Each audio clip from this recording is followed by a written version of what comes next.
love, peace, and prosperity, and unity among our Kalinago African Caribbean brothers and sisters. But tonight I am joined by Justice Dr. Irving, former Prime Minister Edison James, and President of the United Workers' Party, Lennox Linton. We will try to provide you with some much deeper insights into alternative, more appropriate electoral and campaign finance laws and regulations for Dominica to build on what we now have and what is under consideration, those being the House of Assembly Elections Bill 2023, the House of Assembly Electors Regulations, the House of Assembly Election Petition Rules 2023, and the Electoral Commission Bill 2023. Gentlemen, if you don't mind, I will take 5 minutes because it's a special night. We really want to get down into the nitty-gritty of what we really come down to the why to do now. There's been a lot of talk, a lot of reports, all kinds of people circumventing all kinds of issues. We need to go directly to what we really want and then what we have to demand and fight for over the next few days and weeks until we get what we want passed in the House of Assembly. So I will take 5 minutes to lay a foundation and set a few talking points as my contribution to our conversation. Well, we first wish to dismiss the current process wherein one of the political parties, the DLP through its leader, Mr. Roosevelt Skerrit, is trying to take the lead to spearhead the process of electoral and campaign finance reforms that he stalled years ago. Lennox will tell me maybe the exact date when he stalled that, when in response to an email addressed to him by his attorney and spokesperson, Anthony Astafan, he stalled the reform process that Electoral Commission had already initiated to cleanse the voters list and introduce voter ID cards for registered electors in Dominica. That email to Mr. Skerrit contained words to the effect that there was madness going on at the Electoral Commission, which would negatively impact his election winning legacy. We know those words, we've heard them so many times. But we all know that almost immediately thereafter, 2 members of the Electoral Commission who were representing the Dominica Labour Party on the commission were removed. And today, 3 passport sellers now represent the DLP on the commission, and the electoral reform process is stalled. It was told. I am reliably informed that the machine that had been purchased to issue the voter ID cards may still be sitting around somewhere, languishing. Necessary required funds for the advancement of the process of reforms were not made available at that time. Some people have been dead for probably over 20 years in some cases. Their names are still on the list of electors. The question is why? Have dead people been voting in our elections? The CCG advised that our electoral process was tainted and recommended that we should not have another election under the same tainted system. But the DLP regime went ahead and held a sham snap general election in 2022, 3 years before it was constitutionally due, under the nose of Sir Dennis Byron, who is a former head of the CCG, who was paid over $600,000 by whom we do not yet know. That has never been disclosed to us, without public tender, to be a sole electoral reform consultant. And who knew that election held during his assignment was tainted with huge sums of money spent on CO and bribery and treating, and more of the stuff that the CCG considered to have tainted the electoral process. In a sham election which all other political parties and the people of Dominica rightfully boycotted and rejected overwhelmingly. But yet Sir Dennis Byron went ahead with that assignment, collected his bread, his money, and said nothing about that sham election in his final report, put it into electoral process.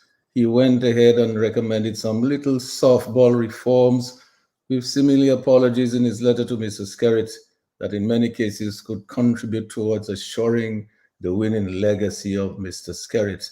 And as many people would say, he who pays the piper calls the tune.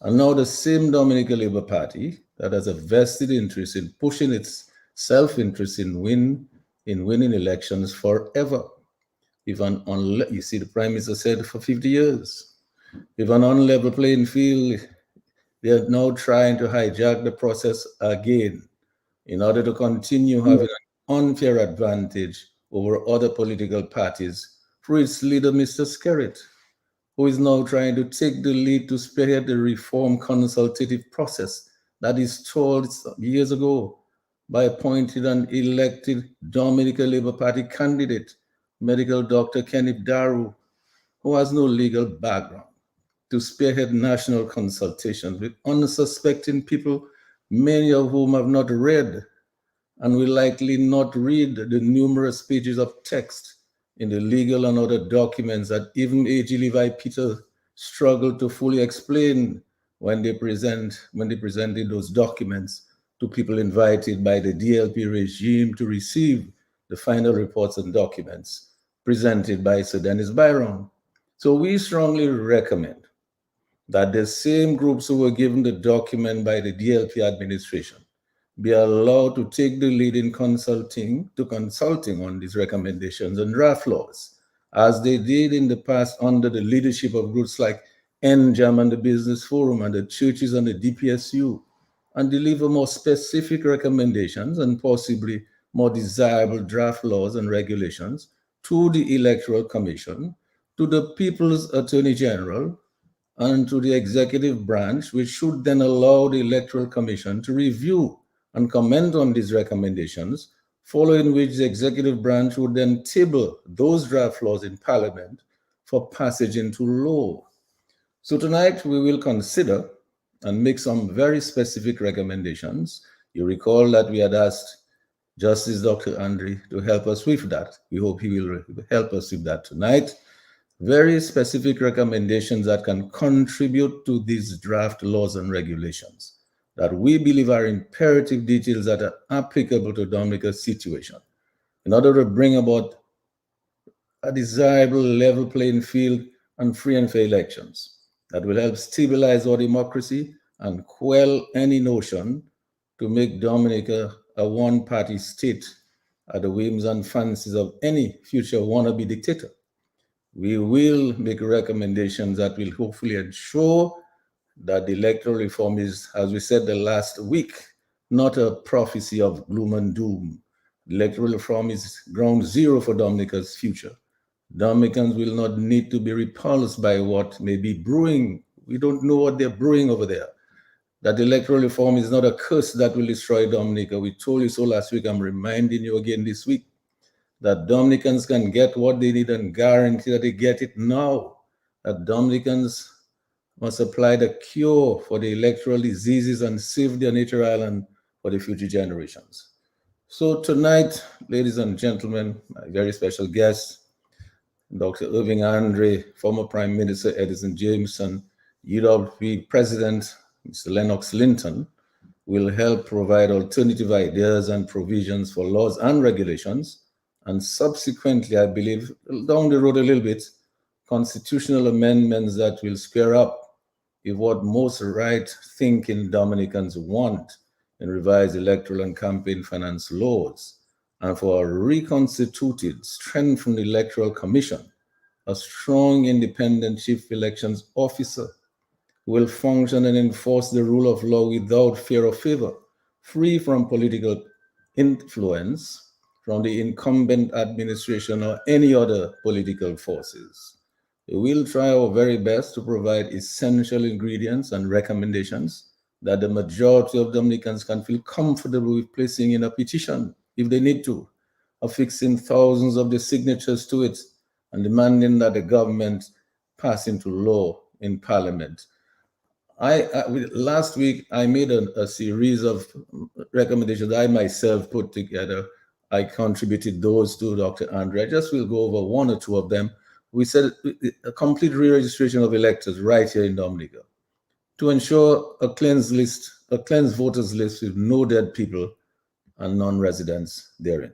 That only Dominicans who reside in Dominica are on that voters list.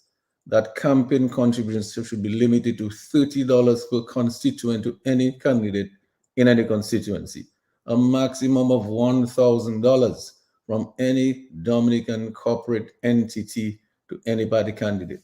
No financial contributions whatsoever should be accepted from any foreign corporate entity or individual by any party or candidate.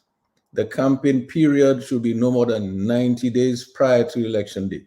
No campaign funds should be obtained or spent prior to the said 90-day campaign period.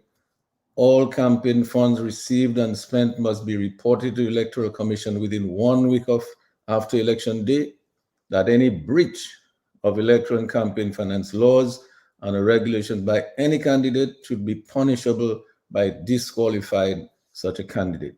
And any infringement of the electoral campaign finance laws or regulations by any member of the Electoral Commission should be punishable by lifelong disqualification of that member from serving on that commission or any other government institution or agency. That a financially independent electoral commission shall be reconstituted to include representatives nominated by select civic society organizations. There shall be equal access to all media houses in Dominica by all legitimate eligible political parties on the islands at normal fees. A voter ID card with biometric data like fingerprinting and facial recognition be issued to every re-registered elector and ensure no elector votes more than once. The chief elections officer shall carry out all of the functions mandated under the laws and regulations without fear or favor, and failure to do so fairly and equally shall be punishable by removal of that officer from that position. And I am suggesting that there should be at least 2 debates between party political leaders and between candidates during the campaign period. This is my suggestion. I don't know why, for some reason, people are shying away. They're afraid of debates. And that is why we have all these largesse of money spending on CO. These politicians need to come together and discuss the policies and the programs that they have intended to create jobs and make people's lives better. And there, of course, are 1 or 2 recommendations that require some constitutional amendments in order to be implemented. For example, I believe no more than 2 consecutive terms, and I believe my guests share that with me, no more than 2 consecutive terms for Prime Minister, no more than 15. I personally believe we have too many constituencies in Dominica. There should be no more than 15. No more than 15 members in cabinet, who shall also be members of the parliament. And I believe that the parliament or legislative body should comprise of, and these are my views, the 5 elected representatives from each village or city council or local government in each of those 15 constituencies, plus the 15 cabinet ministers.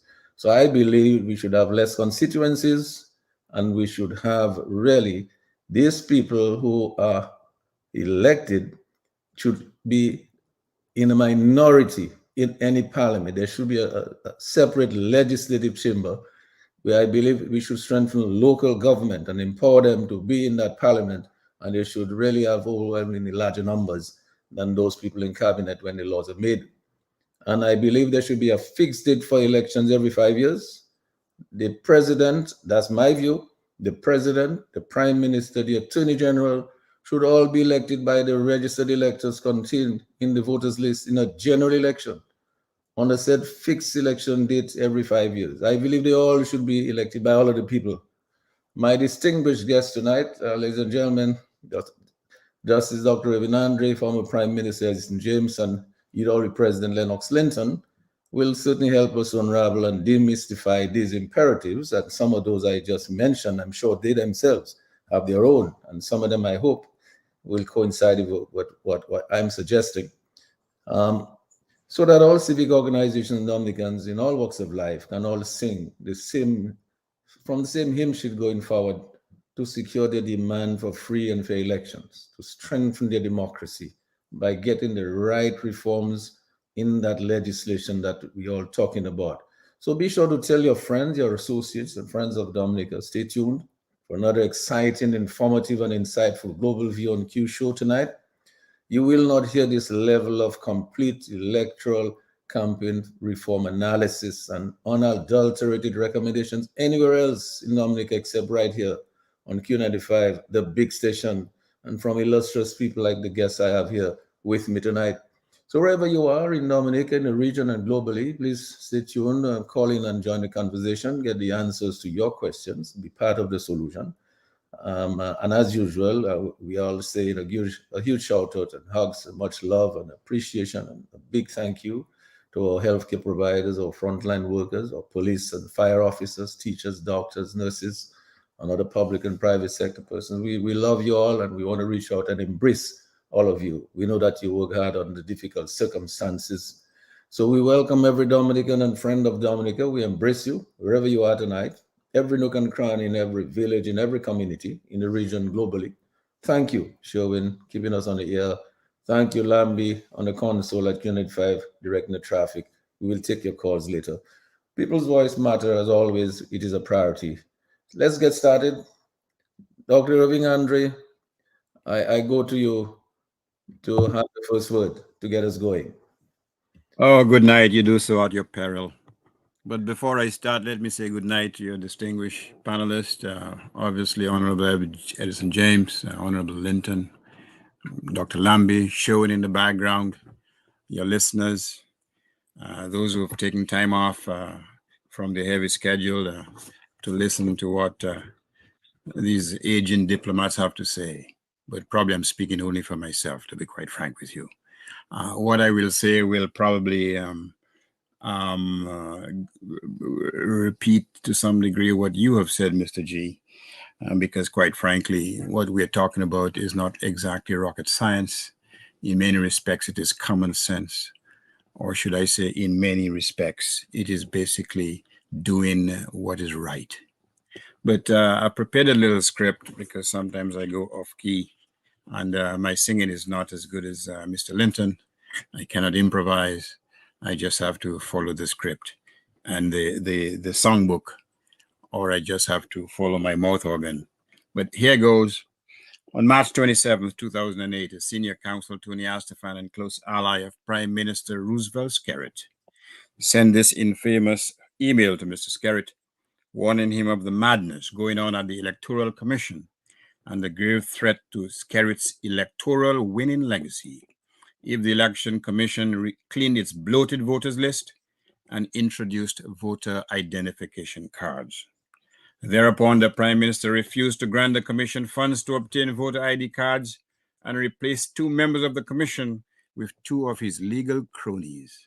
In ensuing years, the Skerrit administration refused to accept recommendations from local, regional, and international organizations, and even from a regional attorney who is the now Prime Minister of Barbados, to make Dominica's elections free and fair. In July 2022, the Caribbean Court of Justice, Dominica's final appellate court, cautioned that there should be no further elections in Dominica with the taints of the 2019 general election. Despite this warning, Mr. Skerrit called a snap election in 2022 with all the taints, illegalities, and irregularities that had contaminated elections in Dominica since 2005. In December of 2020, the Prime Minister cherry-picked Sir Dennis Byron, a former head of the CCJ, to recommend changes to our electoral laws. After 3 years, Sir Byron has delivered, in exchange for over 600,000 silver dollars, reforms that Mr. Skerrit has been searching for all over the democratic world without success. So Byron had to symbolically dive deep and far in an ocean where no electoral expert had gone before, where no light of democracy shines, to surface with a Titanic of rusting reforms that will destroy Dominica's democracy and instead create a skeritocracy with red carpets leading to mansions, banks, and incomplete or empty hotels. The critical features of Sir Byron's final report include the following provisions: that will allow Mr. Skerrit to conduct elections in the same manner that he has done before, but without any accusations of illegality or unlawfulness. Overseas registration of voters. No specific indication that paying for the air and sea travel of persons to come to Dominica to vote for the candidate or political party constitutes the offense of bribery. No meaningful limitation on electoral expenditure. Such expenditure can be increased at the whims and fancies of the Commission and Parliament, limited access to state media by opposition parties, and no access to private-owned media. The provision for a national identification card rather than a voter identification card. No specific indication of the biometric information that the ID cards should contain. Allowing Dominicans residing abroad to vote in Dominica if they visited the island for 90 days over a 5-day period, and placing faith in the Chief Elections Officer and Chairman of the Commission to ensure the financial independence of the Commission or compliance with the proposed reforms.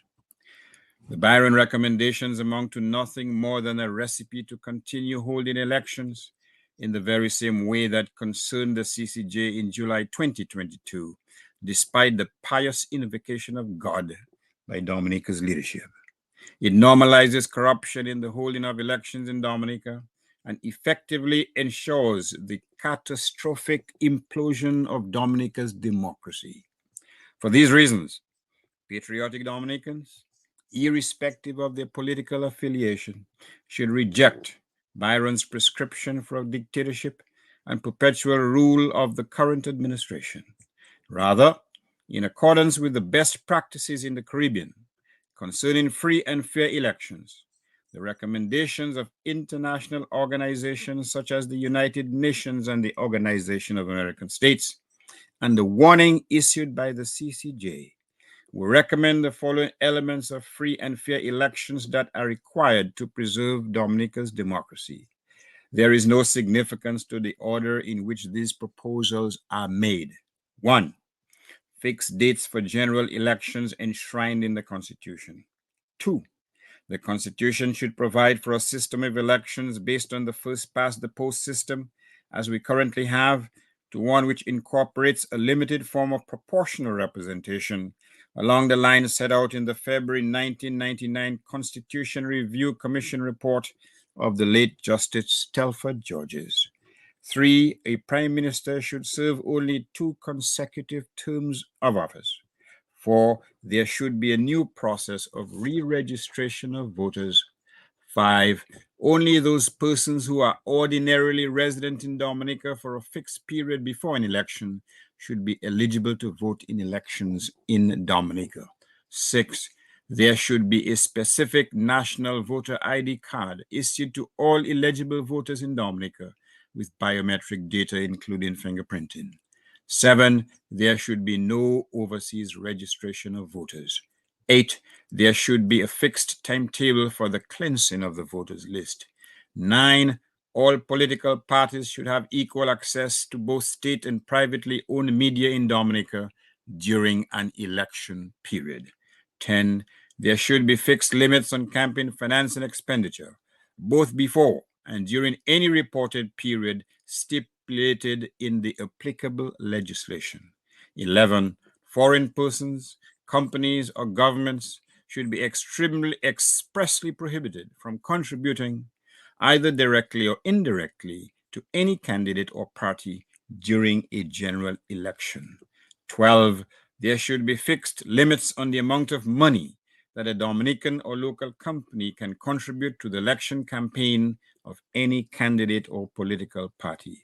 13. The definition of bribery in the applicable election legislation should specifically include the paying for the air or sea travel for persons for the express or implied purpose of having that person or persons vote for a candidate or political party during an election. 14. The appointment of a special prosecutor rather than the director of public prosecution to prosecute persons who violate Dominica's electoral laws.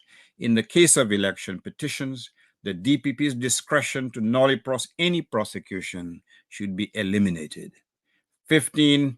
Any breach of the electoral laws is punishable not only by a fine or imprisonment, but also by disqualifying any candidate found guilty of violating Dominica's electoral laws. 16.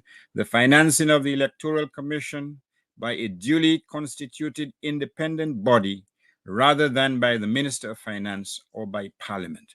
The Constitution should specifically provide for this along with the fixing of a minimum sum of money to be provided to the Commission for the execution of its duties. 17. Persons in a clear conflict of interest, arising, for example, from the sale of passports or providing professional services to the government for consideration other than their work as a member of the Commission, should be automatically disqualified from serving as a member of the Commission. Lastly, 18, the Electoral Commission should be expanded to 9 members with civil organizations such as the religious sector, the business sector, trade union sector, and the local bar, nominating a member on the commission, with such person or persons being appointed by the president to sit on the commission. Finally, I should note, consultations that do not involve many or most of these basic tenets of free and fair elections will constitute nothing more than a colossal waste of time. What in heaven's name make you think that the Prime Minister will agree to any meaningful reform, such as cleaning the voters list, issuing voter ID cards, setting a limit to 2 consecutive terms in office, or criminalizing the act of paying for voters to come to Dominica to vote for you when he has turned his back on these very reforms for over 15 years? It is grimly ironic that the man whose electoral reforms are being hugged with great love and affection because of their tremendous potential to preserve the electoral legacy of the Prime Minister or to guarantee a Labour Party victory every electoral cycle is an eminent Caribbean jurist whose ancestors were once slaves. However, rather than focus on the cloven hoof of electoral manipulation embodied in Mr. Barron's report, let those who thirst for righteousness and free and fair elections heed the words of Galatians 5:1, quote, "Stand firm and do not let yourselves be burdened again by the yoke of slavery." I thank you. Dr. Andre, thank you so much for that. I mean, we charged you with that responsibility last week. Our callers certainly wanted us to hold you to it. You promised us that you would do it. Tonight, you delivered on that promise, and you've given us 18 various recommendations. Lennox, I think, and I'm going to save Mr. Edison James for last, because after all, he's the only one among us here who was a prime minister. He knows a lot of things that we don't know. He has been in that seat, in that hot seat. We think he's a very reasonable man, and he would like to know what a reasonable prime minister would do under the circumstances. So we'll go to Mr. Edison James last, after you, Lennox. But Lennox, you heard Dr. Andre, 18 reforms. I know that you may have a few more, or you may concur with those that Dr. Andre has on the list. But the thing is, what I'm thinking, instead of paying this $600,000 to what has been called a legal luminary out there,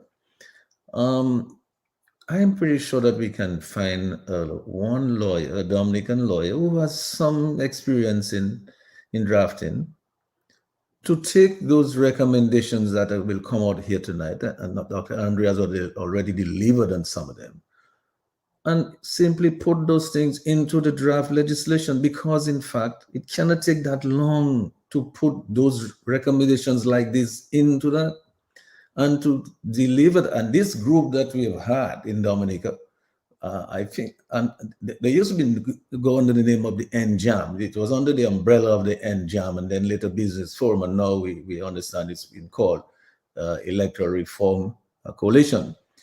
Whatever name you call it, it's the same people, it's the same groups, it's the churches, it's the civic organization, it's the trade unions, it is and so on, and the political parties.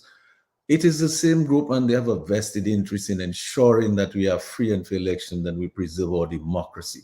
We've watched them work. We saw them deliver a report very early, very extensive report to the Electoral Commission and to Sir Dennis Byron. Early days. I don't know why we still needed a legal luminary after that. The fact of the matter is, Lennox, I'm thinking, and let's be guided by your wisdom in this matter. If we were to take all these recommendations that are going to come out of here tonight and simply embed them in the draft legislation, those same laws that they were talking about there, I think that one of our local lawyers could do that in a shake, and we certainly would not have to pay them that kind of money.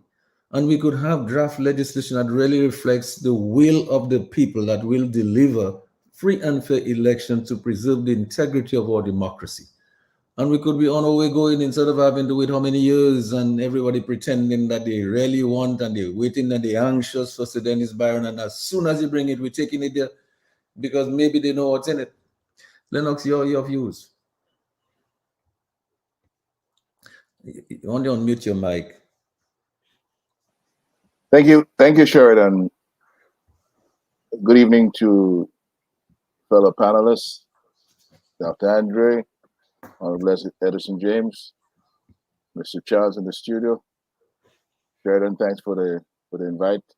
Always good to talk to the people of Dominica about matters that concern them directly.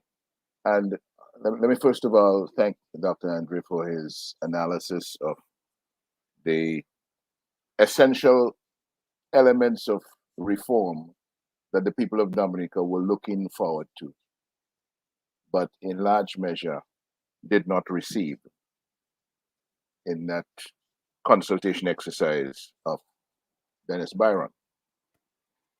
And where we are right now is we have spent so many years going back and forth on this necessity for reform that sometimes we forget that what we really want the reforms for is so that we can have free and fair elections in Dominica. That the people of Dominica will once again have the right that their God has given them to choose their own government by majority votes of conscience in a free and fair manner. So all of the hype and interest around electoral reform, which in some respects has caused a kind of disconnect, really has to do with the people's right to free and fair elections.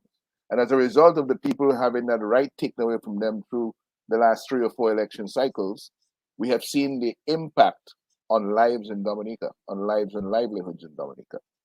So at this stage where we have these recommendations for reform, which will not deliver what we want, we know exactly what we want, which is what was placed before the consultant by various stakeholders and individuals throughout the consultative exercise.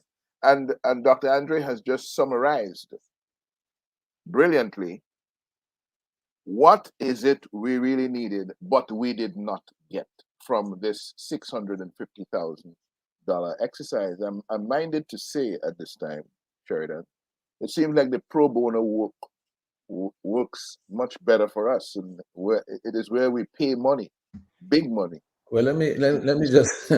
I know Dr. Andre is a very humble man. He's not going to say that. But Lennox, do you realize that we gave Dr. Andre an assignment a week ago, Mm-hmm.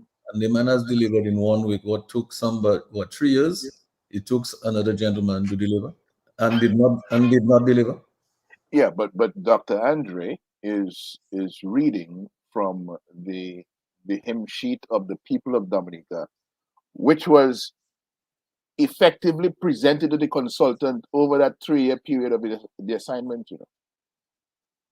That is what is so distressing about this. And you go back to that letter of March 28th, 2000, March 27, 2008, where basic reforms like issuing ID cards for voting and cleaning the voters list, having an accurate register of voters, was considered to be madness. And there emerged a campaign, a commitment to ensure that this so-called madness, these basic reforms, would not be allowed to interfere with the re-election legacy of Roosevelt Skerrit. And you wonder why it is that we have come to this stage now, 3 years, almost 3 years after the Byron consultancy began in September of 2020, that you can have a so-called legal luminary a bright spark in the legal community, well-respected jurist, well-respected international jurist. He was at the Caribbean Court of Justice as the president of our apex court. He was former Chief Justice of the Eastern Caribbean Supreme Court. He was a former president of the International Criminal Tribunal in Rwanda. So you wonder why somebody of that stature would accept an electoral reform assignment in Dominica, and in the context of that, make proposals for laws, revisions to electoral laws in Dominica that are inconsistent with the Constitution of the Commonwealth of Dominica proposed or supreme law. You have, for example, and I'm citing 3 examples here, which go to the credibility of the work that we have received. And why is it that it's important for what Dr. Andre has summarized and put together for the nation to refocus on those now and ensure that that is the reform that is enshrined in legislation, revised legislation going forward. You have a proposal from the consultant providing for the issuance and management by the Electoral Commission of a national ID card to persons outside of the electoral system and for purposes which are unrelated to voting and elections. This is inconsistent with the responsibilities that are conferred on the Electoral Commission by the Constitution. The Constitution at 38(1) says, quote, "The Electoral Commission shall be responsible for the registration of voters, for the purpose of electing representatives, and for the conduct of election of representatives and senators, and shall have such powers and other functions relating to such registration and elections as may be prescribed by law." The consultant is asking us to enact a law that is inconsistent with this provision of the Constitution. In other words, he wants to enact a law that gives the Commission responsibilities that the Constitution does not give it. The Constitution is our supreme law. That's Section 117 of the Constitution. And I want to read it because it's important. Section 117 of the Constitution says that the Constitution of the Commonwealth of Dominica, where is it? 16, 17. This Constitution, no, hold on.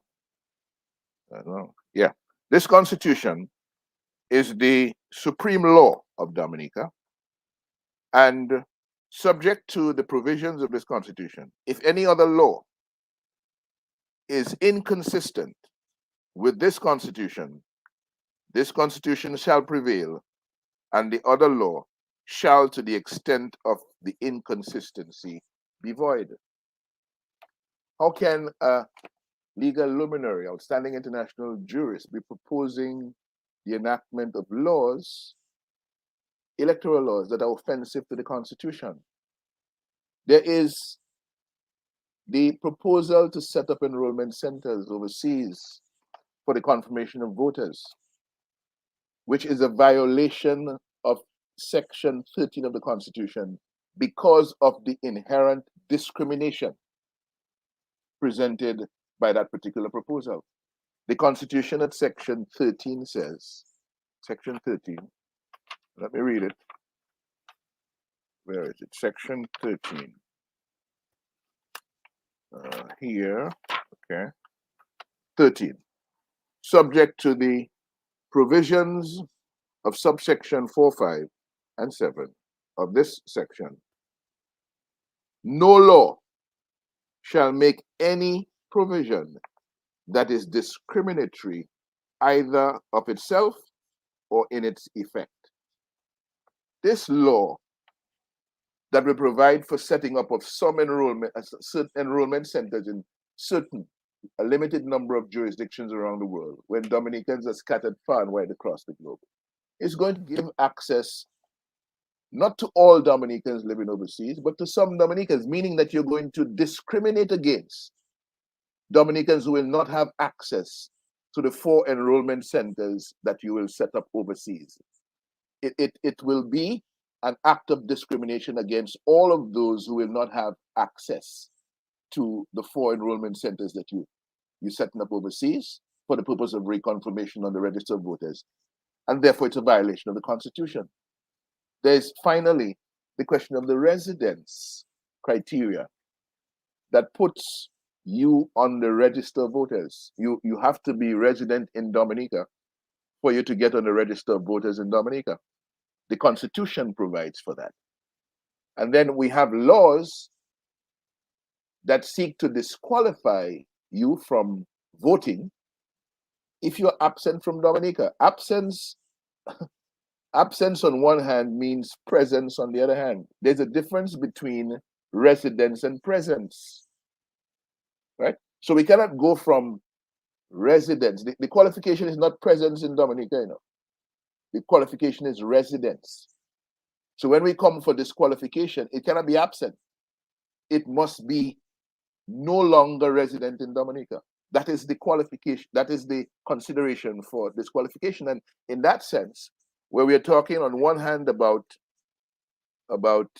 residence to qualify, but absence to disqualify, we are offending the spirit of the Constitution, which provides for residency as the qualification. So in these 3 examples, you see an international jurist, a world-renowned international jurist, a gentleman who is regarded as a legal luminary, and we're going to hear a lot about this legal luminary thing going forward as we question the reforms that are proposed by the proposal that are proposed by Mr. Byron, the proposals put forward by Mr. Byron to reform the electoral process. We're going to hear a lot about his standing and who he is and his stature.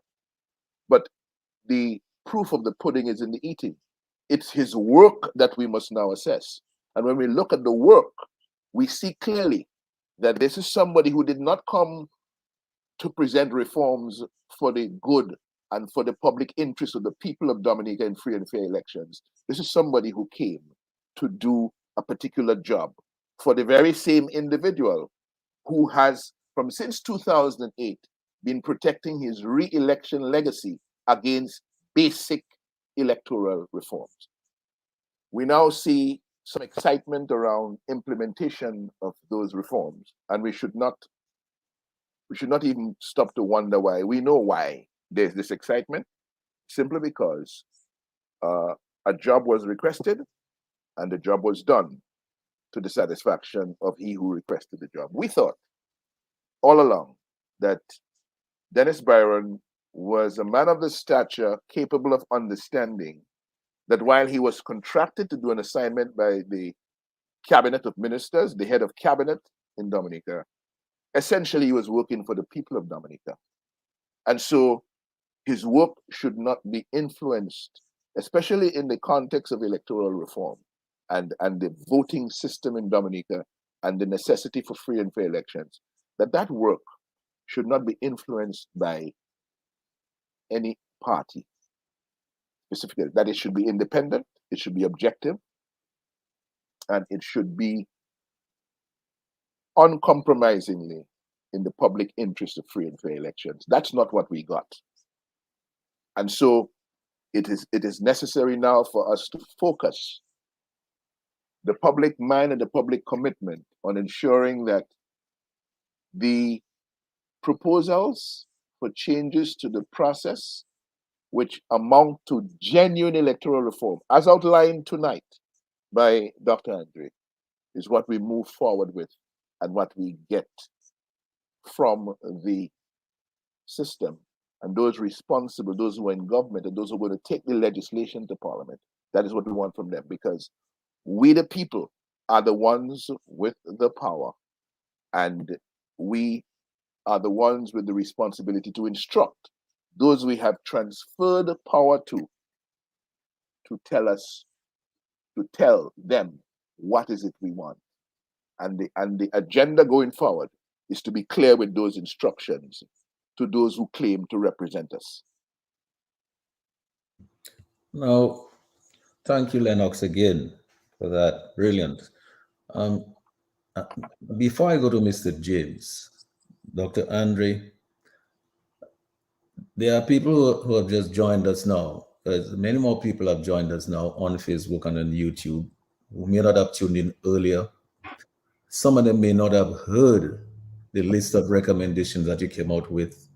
And I want to remind our audience tonight that it is 1 week ago that we gave Dr. Irving Andre an assignment. One of our callers, Q family callers, he called and said, listen, why don't you guys do this? Ask Dr. Andre to do this thing. We said, Dr. Andre, will you do it? Dr. Andre said, yes. In 1 week, he has delivered for us what it took somebody else 3 years to deliver, and we paid them $600,000. And they still did not deliver, because otherwise Dr. Andrew would not have to list all of those things that are not in that report that was delivered. So, Mr. James, I'm going to ask you to crave our indulgence a little bit longer, because as I said, you are the go-to man, because you are the only person here who has been a prime minister. I want to go back to Dr. Andrew. Dr. Andrew, could you please do us a favor? Just go over the list of recommendations that you've made here tonight so Dominicans can hear for themselves and to see whether that is in fact what they really want in that draft list legislation that has to go to Parliament at some point in the future. We hope sooner than later with those draft recommendations in there. So let me go back to you, Dr. Andre, and I hope our listeners are listening attentively and taking their notes, because later on they might want to call and share their opinion as to whether they agree or disagree with Dr. Andre and ourselves on those recommendations. I'm not an attorney, so Dr. Andre has put some of what we said in a little language that sounds better, in the legal language. It sounded a lot more to me. It sounded a lot better to me when he said it than when I said them. So let me ask Dr. Andre to go over those lists again for us, please. All right. So here's the recommendations. 1, fixed dates for general elections enshrined in the Constitution. 2, the Constitution should provide for a system of elections based on the first past the post system as we currently have, to one which incorporates a limited form of proportional representation along the lines set out in the February 1999 Constitution Review Commission report of the late Justice Telford Georges. 3, a prime minister should serve only 2 consecutive terms of office. 4, there should be a new process of re-registration of voters. 5, only those persons who are ordinarily resident in Dominica for a fixed period before an election should be eligible to vote in elections in Dominica. 6, there should be a specific national voter ID card to all eligible voters in Dominica with biometric data, including fingerprinting. There should be no overseas registration of voters. There should be a fixed timetable for the cleansing of the voters list.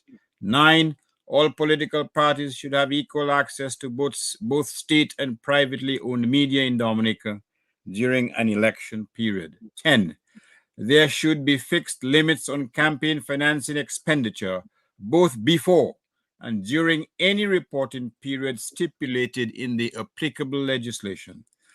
11, foreign persons, companies, or governments should be expressly prohibited from contributing either directly or indirectly to any candidate or party during a general election.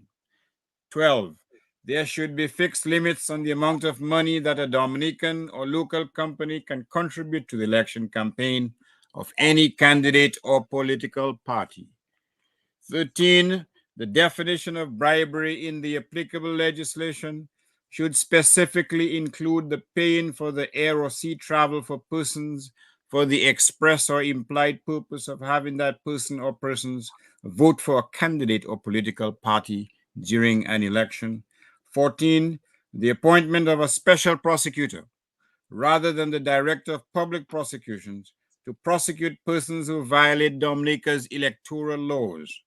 In the case of election petitions, The DPP's discretion to nullify any prosecution should be eliminated. 15. Any breach of the electoral laws is punishable not only by a fine or imprisonment, but also by disqualifying any candidate found guilty of violating Dominica's electoral laws. 16. The financing of the Electoral Commission by a duly constituted independent body rather than by the Minister of Finance or by Parliament. The Constitution should specifically provide for this, along with the fixing of a minimum sum of money to be provided to the Commission for the execution of its duties. 17. Persons in a clear conflict of interest arising, for example, from the sale of passports or providing professional services to the government for consideration other than their work as a member of the Commission should be automatically disqualified from serving as a member of the Commission. And last but not least, the Electoral Commission should be expanded to 9 members with civil organizations. It should be including civil organizations such as the religious sector, the business sector, trade union sector, and the local bar nominating a member on the commission, with such person or persons being appointed by the president to sit on the said commission. So these, in summary, are the proposed reforms to represent free and fair elections in Dominica. Dr. Andre, thank you. And I want to thank you on behalf of all of those persons who have just, signed in since we started. And the numbers are growing on Facebook and YouTube. And I'm sure that they appreciate that list that you just put there. And it's so comprehensive. It sounds so simple, so reasonable. It sounds so much that like something that can be easily implemented and that can help to give us what we're looking for, which is free and fair elections.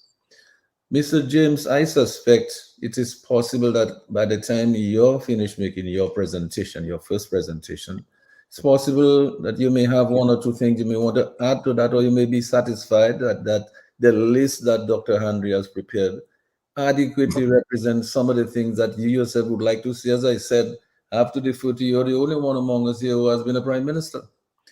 Thing is that we have known you to be a reasonable prime minister, and the constitution, in fact, the framers of the constitution probably had anticipated there would be gentlemen like you who would be prime ministers. And there would have been no need for us to be worried about doing all kind of things to reduce the powers of prime ministers because, of whatever it is. Mr. James, and let me go over to you, but I just want to remind you in so doing that I heard Dr. Andre speak about the Telford George's report.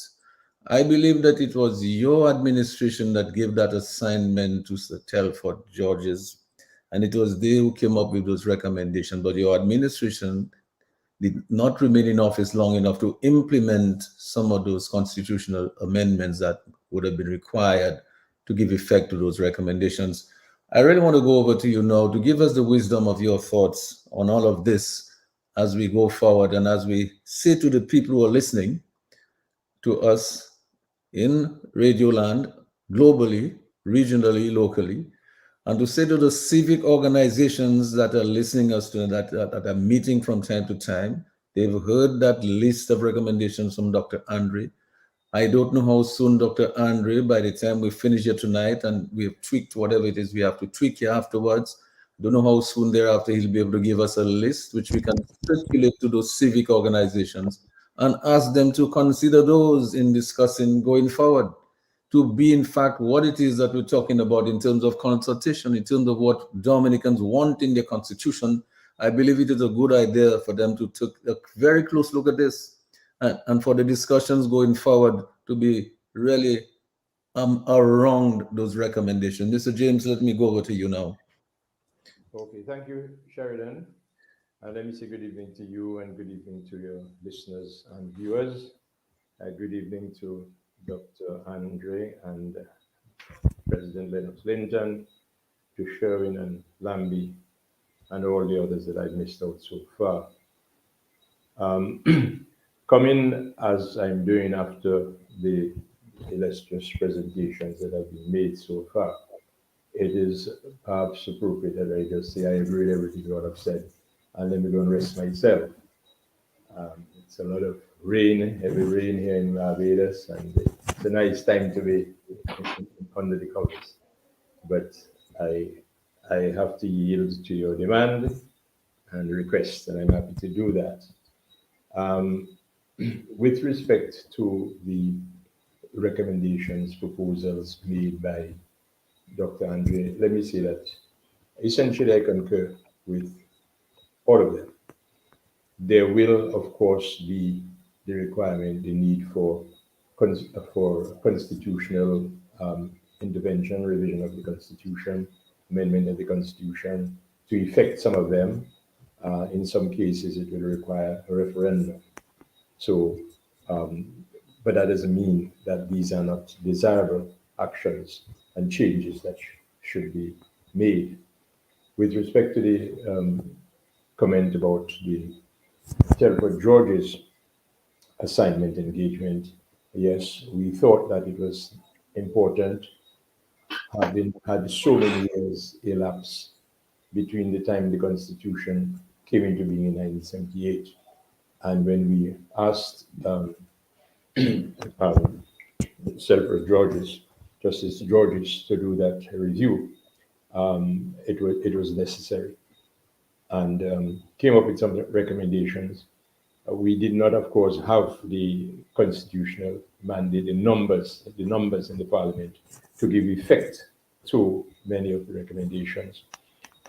We sought to get the other party at the time to agree to support us to do those things which we could have done without a referendum, which the House could pass. We did not succeed. And as you know, we were, by the time, I suppose, let's say we didn't have a those things.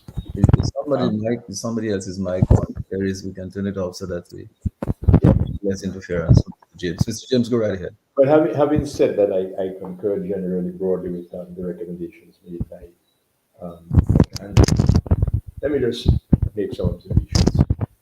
The history of this electoral reform exercise goes back a long way. As far as I'm concerned, we as a party, United Workers' Party, and you've indicated that I was Prime Minister, and I haven't Prime Minister through a party, I suppose, in the circumstances. So the United Workers' Party since way back 2005 at Newtown, at a big rally in Newtown, highlighted the need for electoral reform because we had seen what had happened between 2000 and 2005. And we embarked upon a mission to seek to get electoral reform, having identified the essential elements of reform that we had in mind. I think the commission at the time was sympathetic to taking on board some of the proposals that we had made. And so two of the major proposals was the question of cleaning the list, the complete re-registration, and the use of ID cards for voting. Then we had the intervention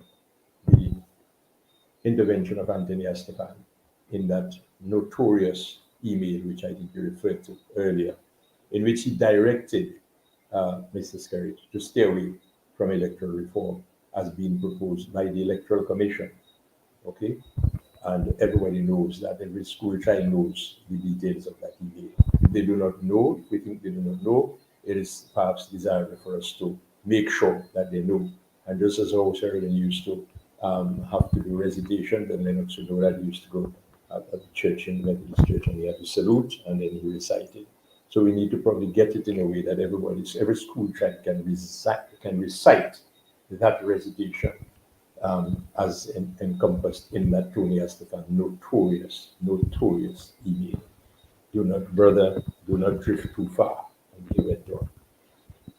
But election observers have observed the elections in Dominica from, I think, 2009 elections, 2009, 2014, 2019, 2022. We've had election observers. In addition to that, we've had Mia Motley. I think Dr. Andre, if somebody, Dr. Andre referred to her, Mia Motley, do a consultation on the question of electoral reform and made recommendations. We had a lady called Pauline Welch, did an examination of what our electoral process in Dominica and made recommendations. And then we had the tripartite mission comprising representatives of the OAS, the CARICOM, the Commonwealth, made recommendations. In fact, they were commissioned. They were commissioned by the Labour Party government. All these organizations made recommendations, organizations and individuals made recommendations with respect to electoral reform. We never heard of Mr. Skerritt making those reports available to the public and asking them for the intervention. In fact, the tripartite report, the report by the tripartite committee, before it hit the scene, the government through Levi Peters was out there trashing it and dismissing it. So why then did we see, did we see that major ceremony at the State House, delivering the report and giving the report out to everyone? Why did we see that? I would suggest it is a question of the government, the executive, having gone on a, what we call a reform shopping exercise. I've heard the term, and Dr. Andrew will, I'm sure, remember, there's such an expression as judge shopping, where people go for a judge that you think will give them the result they want. So we had a reform shopping exercise. So Mr. Skerritt went out and he shopped, and he got a consultant who would be all right for him. And this is significant. And Mr. Sheridan invited Mr. Linton, then the polygamy of the United Party, to agree 2 years ago, 2 years before this report came out, to agree, to commit that the report that Sir Byron would make available to us, he would accept it and he, Skerritt, would accept it.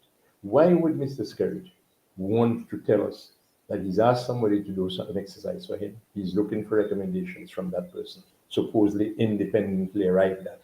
And 2 years before that report comes out, he has already committed to accept anything Mr. Byron said. Is it so difficult to conclude that he knew what was going to be in the report? It's not so difficult, the rocket science. And so that's what we have. Have been shopped for reform, we got your reform. So the question is, what do we want? Mr. Byron said in the second report, second phase of the report, and let me read what he said. My hope is that despite potential areas of disagreement, the overall outcome of the recommendations will align with the objectives of the government and the aspirations of the people of Dominica. I think we have to reject this question about aligning with the objectives of the government. It has to be that it aligns, it meets the aspirations of the people of Dominica. But you see the message here that the report is and its recommendations are supposed to align with the objectives of the government. So what do we want? That is what Mr. Skerritt, what Mr. Byron has given is what Mr. Skerritt wants and what the Labour Party wants. But what do the people of Dominica want? What have they indicated that they want? The people of Dominica have indicated that they want some specific things. They want a clean list, a clean election list. And how do they suggest that that be achieved? That the names of people who are not eligible will be removed from the list. Now, they're saying, they've said, you could decide to discard the list that exists now and start new, start afresh, and go to people's homes in Dominica and ask them, you're 18 years? Yes. You resided in Grand Bay, or you reside in La Plaine? Yes. You're a Commonwealth citizen, you're a Dominican citizen? Yes. And so you're registered. If you say that you don't reside in Dominica, you can't be registered. So they want that, a clean list. Now, the recommendation is that we go through, instead of discarding everything that we have here now by way of a list, that we will begin from the list that exists and we do a confirmation exercise. And we go through the list and confirm that your name is here, confirm that you are who you say you are where you say you're living, you are of the age that you say you are, 18 and over, and then you are confirmed. If within 6 months, that is an exercise that should be done within 6 months, if at the end of the day you do not come forward to be confirmed, then your name comes off the list and you clean the list that way. The people of Dominica say that they want that confirmation exercise to be done in Dominica, exclusively in Dominica. The suggestion by Mr. Byron in the report is that people go overseas, that the commission sends people to 4 or so centers overseas to be confirmed. The people of Dominica, I believe, are saying, no, we want the confirmation process to be done in Dominica. And they argue that vote registration is done in Dominica. Voting is done in Dominica. Confirmation, reconfirmation should be done in Dominica. And they're saying also that the question of the proposal in the Byron's report that the commission sets up 4 centers overseas at which people can go to be involved in this confirmation exercise, that is discriminatory. And you heard Mr. Linton, you heard Lennox make the point that you cannot, according to Section 13 of the Constitution, you cannot pass a law which discriminates against Dominicans. I think it allows for non-Dominicans, you can discriminate, but not Dominicans, and I'm sure Dr. Andrew will help me out on that. So you cannot pass a law that discriminates against Dominicans, a law that says people in New York and people in Antigua and people in St. Martin and people in Canada, where Dr. Andrew is, I will bring an officer there so you can just walk down the road. Sheridan, you're in Canada as well. I'll bring an officer there so you can just walk down the road and get confirmed. But people in London and people in Los Angeles and people in Germany, they cannot have that same opportunity. That is discriminatory, and a law cannot be passed under Section 13 of the Constitution, which is so discriminatory. So, not quite apart from the desire of the people of Dominica, there is a constitutional bar, we believe, to that kind of activity. The people want ID cards, and Mr. Byron made that point, that in the consultations, the large majority of the people wanted ID cards for voting with fingerprints. That is what they want, and that is what we should have. Okay, so these are some of the things. Then the question of bribery. One of the things that has been paramount, and it's at the forefront of the discussion, is this question of bringing people from overseas to vote at election time. At the time when the airport at Melville Hall, which normally has 3 flights a day, is involved in around 50 flights a day. People see that the seaports suddenly become, the most active place in the world, and you have people who tell you you can come through the back door, you can take a quick way if you want. So yes, and that is being paid for by the money of the state that should come to the state. There's no question about that. We have seen that. In a court case, the one that the CCD eventually commented on, the challenge in the petition was that the Labour Party paid thousands of people millions of dollars to bring them into vote. And the other side, the Labour Party side, they accepted that was done. So the law, as contained in what we call Halsbury's Laws of England, states that the paying of fares or whatever to people to bring them in to vote on the basis express or implied that they will vote for a particular candidate is bribery. And the people of Dominica would want included in legislation a specific reference to that, just as in the 2017 or 2019 proposed bill that the government tried to go to Parliament with, and the people stood up, where they were proposing to legitimize treating and bribery, where the bill contained a clause which says, for the avoidance of doubt, paying for people to come in is not bribery. The people rejected that. We are saying put in the legislation what the law says. So that's what they want to deal with, this question of bribery, because that's a major factor there. And then access to the media. there is, and Mr. Byron says he's recommending what he calls best practices, international best practices. As far as media access is concerned, what the people of Dominica want is for all parties and candidates to have equal access to all media, electronic and print media. Our constitution says that you cannot discriminate against anyone on the basis of their political views and positions. To allow DBS, Kyrie, Vibes, Q95 to be able to say that they will allow one party to have access to their facilities and another party denied because they are not the party that they support, that is constitutionally prohibited. And we want that to be so in our law. And we are saying that there's legislation in Antigua, just in Antigua, which provides for that kind of equal access to media by political parties. That could easily have been lifted from the Antigua law and put in our laws here, and we are saying that is what we want. And you mentioned campaign financing and the public debates. I believe that we should have that included in our laws here, because that is very important.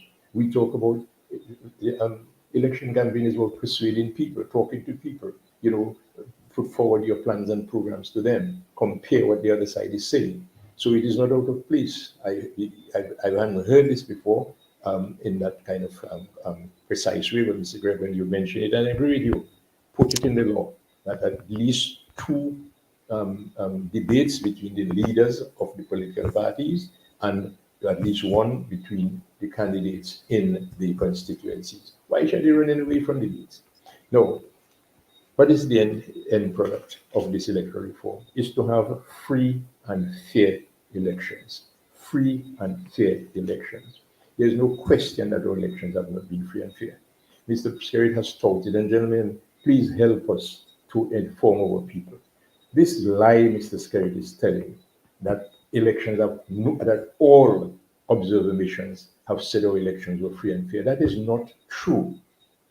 The Commonwealth Observer Mission, with respect to the 2014 elections, said the elections were free but not necessarily fair. All elections in Dominica are free. There's nobody who prevents anybody from winning. They said it was not fair because of the widespread incidents of bribery and treating and incumbency and all these other things. The CCJ basically confirmed that with their widely known comment on the tainted nature of our elections. The OAS, which observed the elections, the sham elections in 2022, they've also said that the rules needed to be addressed because of the nature of the election. So for Mr. Skerritt to keep holding on to this thing that all elections, all observer missions have said all elections are free and fair, that is not true. No, Mr. Linton has pointed out, this thing about electoral reform is not just a thing in the air by. Elections have consequences. It is because of the people we elect that we have determinations made as to how we live. Okay, it's those people we elect who will decide whether we pay taxes, whether we don't pay taxes, whether we have a proper road, school, or how our life. They have a lot of influence over our life. So elections have consequences. In a normal democratic society in our region, you do not have a situation where one party, one group stays in office ad infinitum. Within the Caribbean, the only country where there has not been a change in government since 2000. Since 2000 was the last change in government in Dominica. No other country, or in every other country in the Caribbean area, governments, there have been changes in changes of government. Some of them 5 times within that period. Some 4, some 3, some 2, down to 1. But Dominica is the only country where there has been no change in the government since 2000. And you ask yourself, well, what does that say? How does that reflect in how our country has been operating, how people have been doing? But it's Mr. Ostry who told us we are last in everything. So that is where elections have consequences. Electoral reform has consequences. So it cannot be, it is not because of any goodness, any performance of the administration that they have been in office without a change for 23 years. It has to be something else, and it has to be because they've been contaminating the electoral process. And this electoral reform exercise is designed to at least give us an opportunity, give Dominicans an opportunity to make the change that will allow for there to be an improvement in their quality of life, in their standard of living, in their happiness, and in the overall development of our country. I will stop here. I'll be happy. Oh, let me just say one other thing.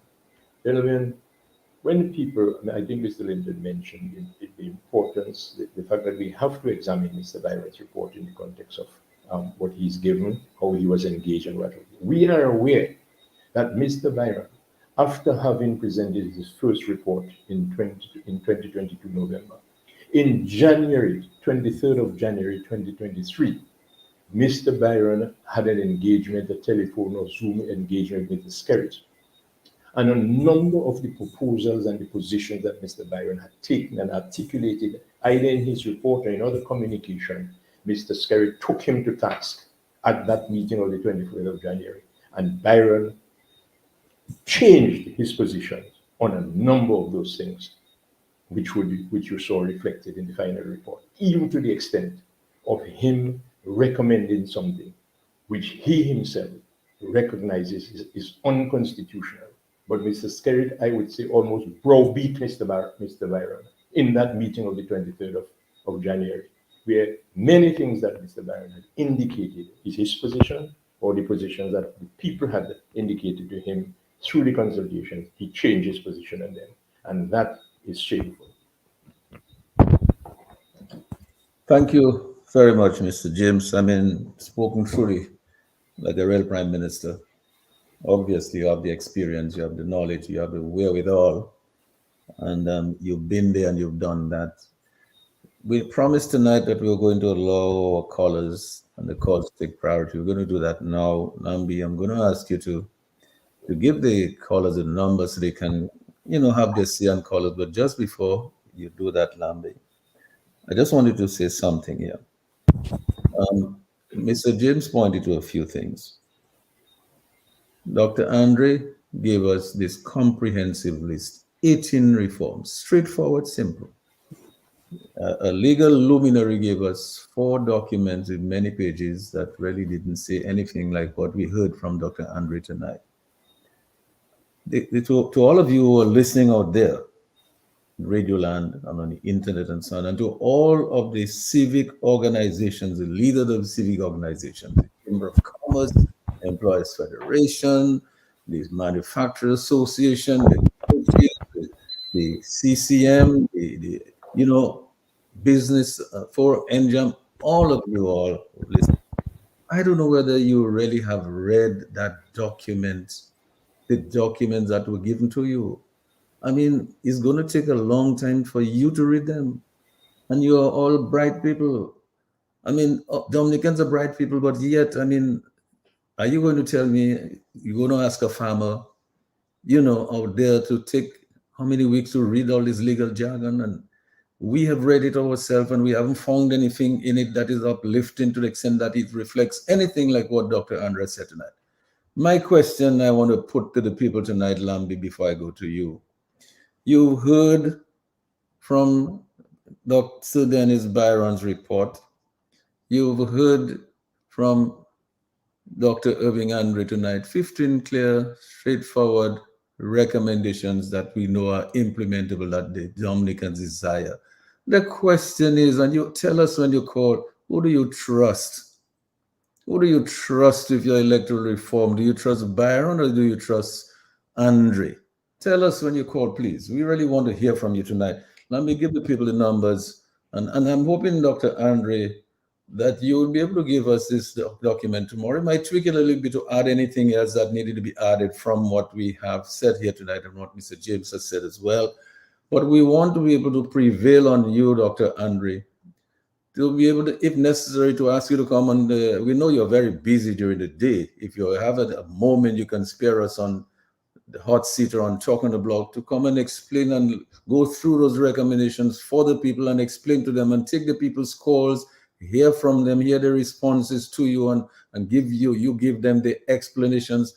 And we can do this tomorrow, we can do this the day after.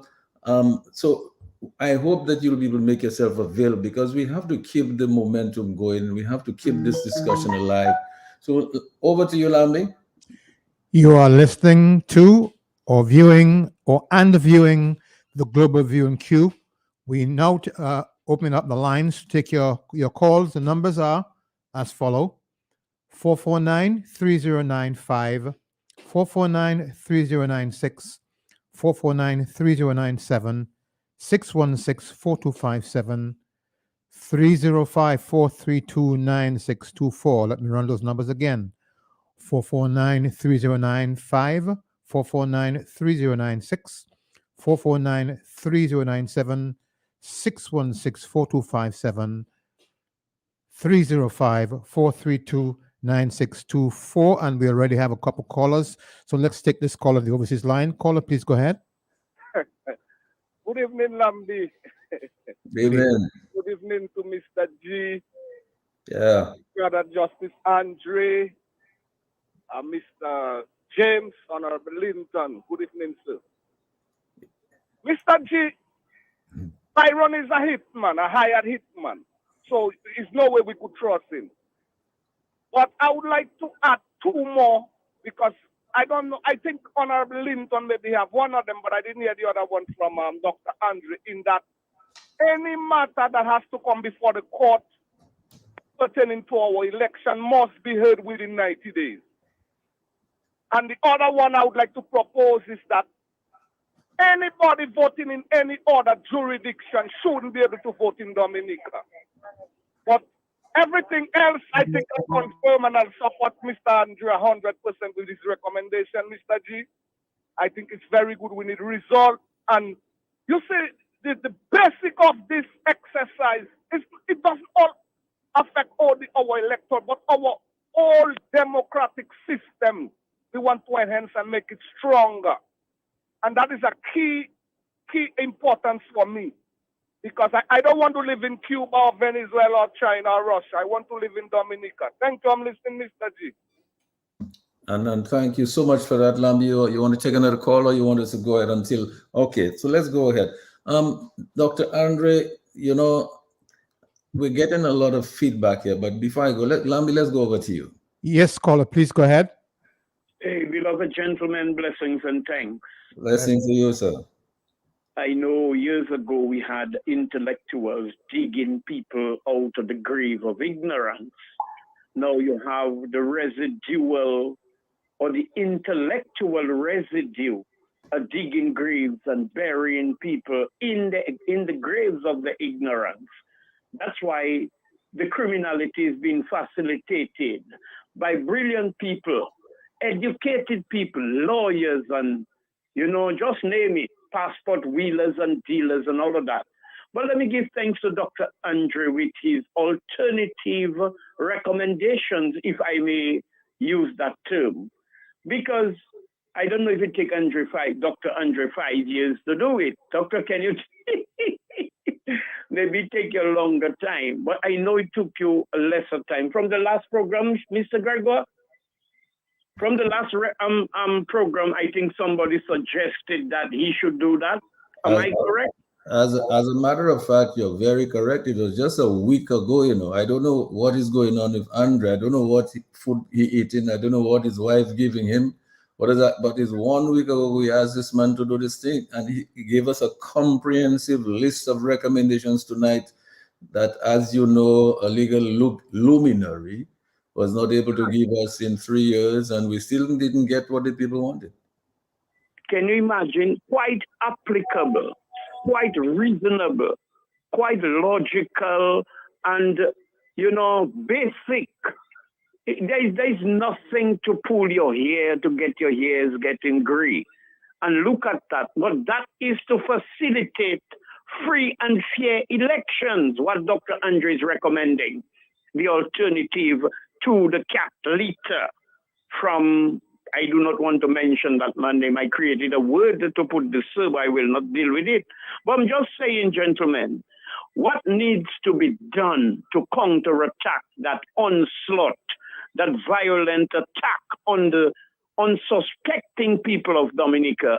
It has to be drastic, because that's a deliberate provocation into uprising, into violence.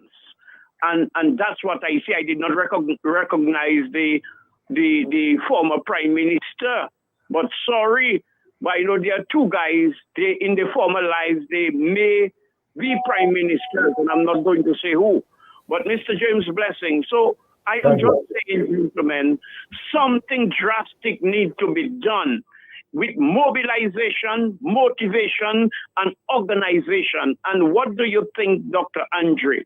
With the two commissioners on which Mr. Wayne James and Hillary resigning from that garbage they have presenting as a commissioner, as a commission.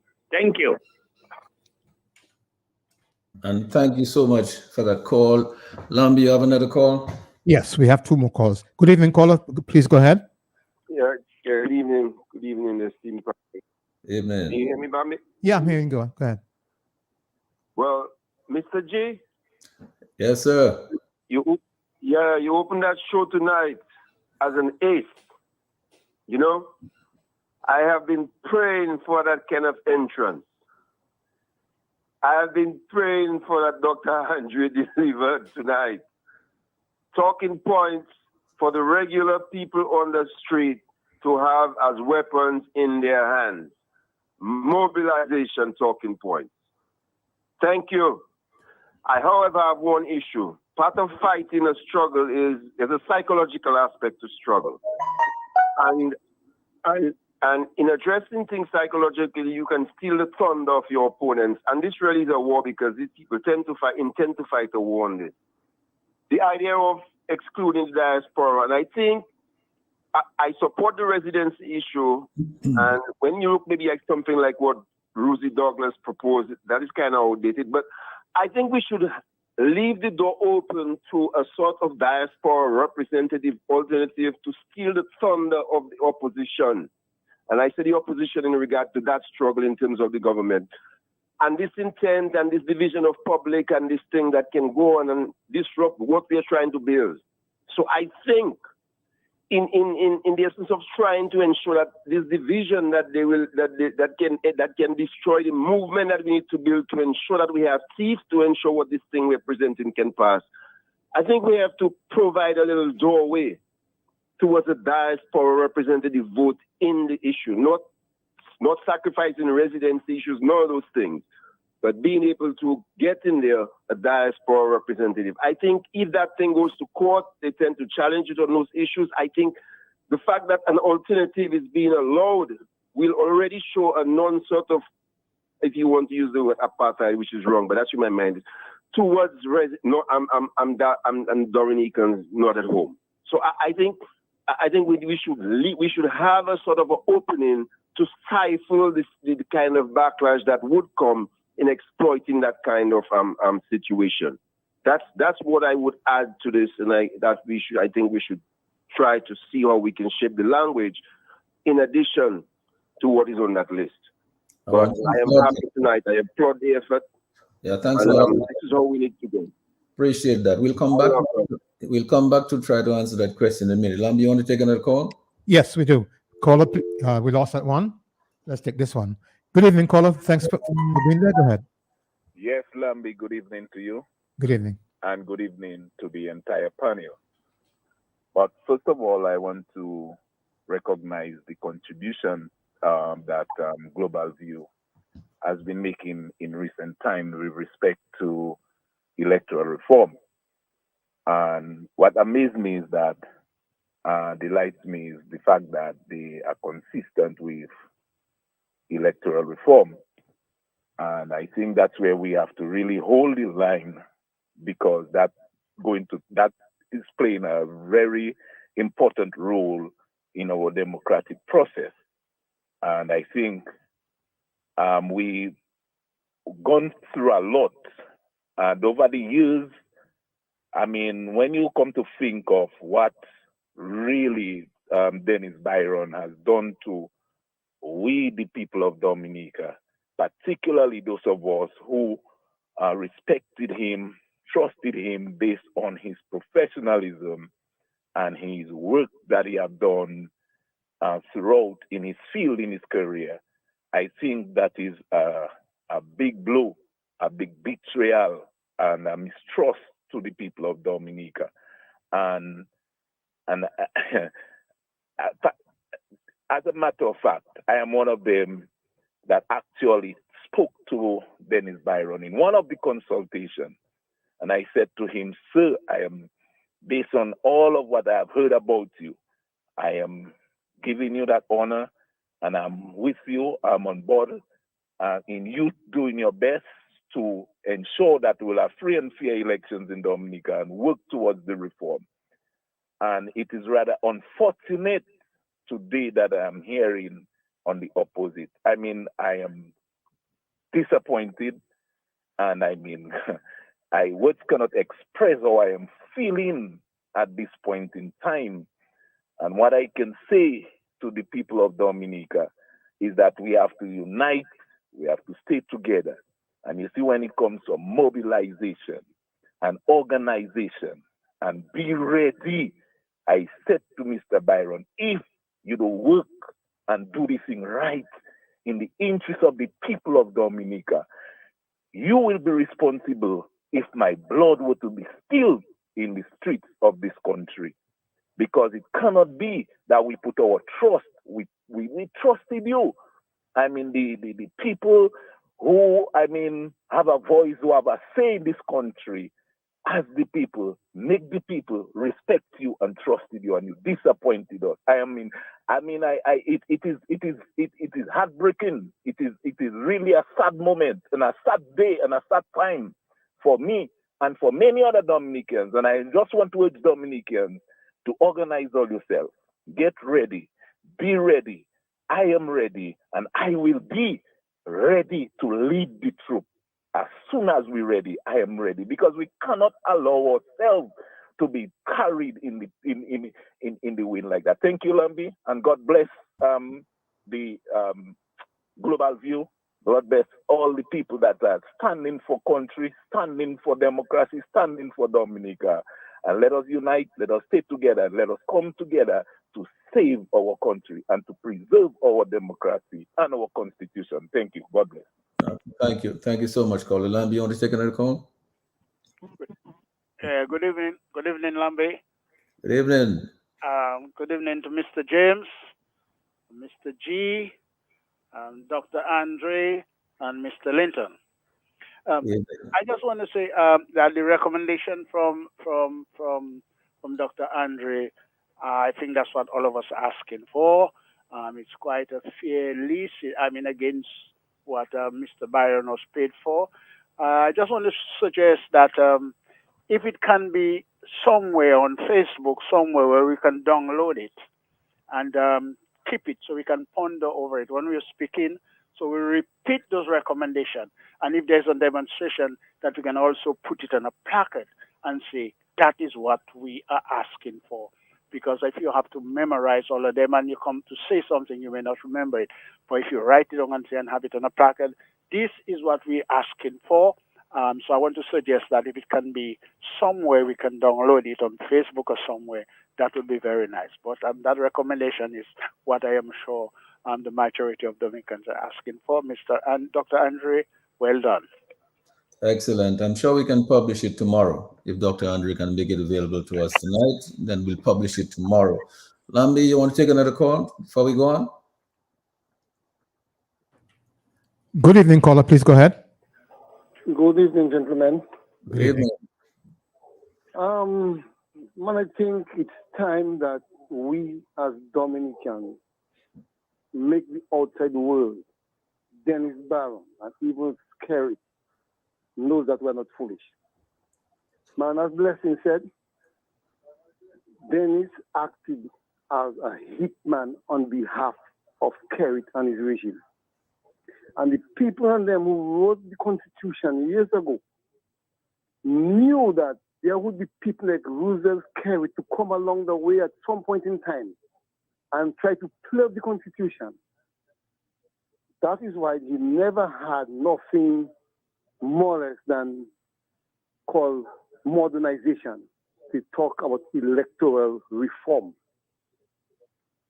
Because to modernize something, you can modernize it to suit you.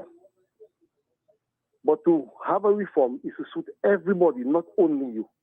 And that is what Roosevelt Carey is afraid of. That is not no high science, because Dr. Andre gave the reform that we, the people of Dominica, want.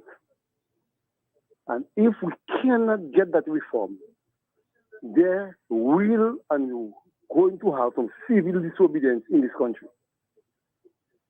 Because Kerry cannot pay a man to give him what he wants. He refuses the OAS, the CARICOM, all the others, and he take a one-man show. Because the one man, he can manipulate that one man. And that's what he did exactly. So I'm telling the people of Dominica, as Bruno said, gear up.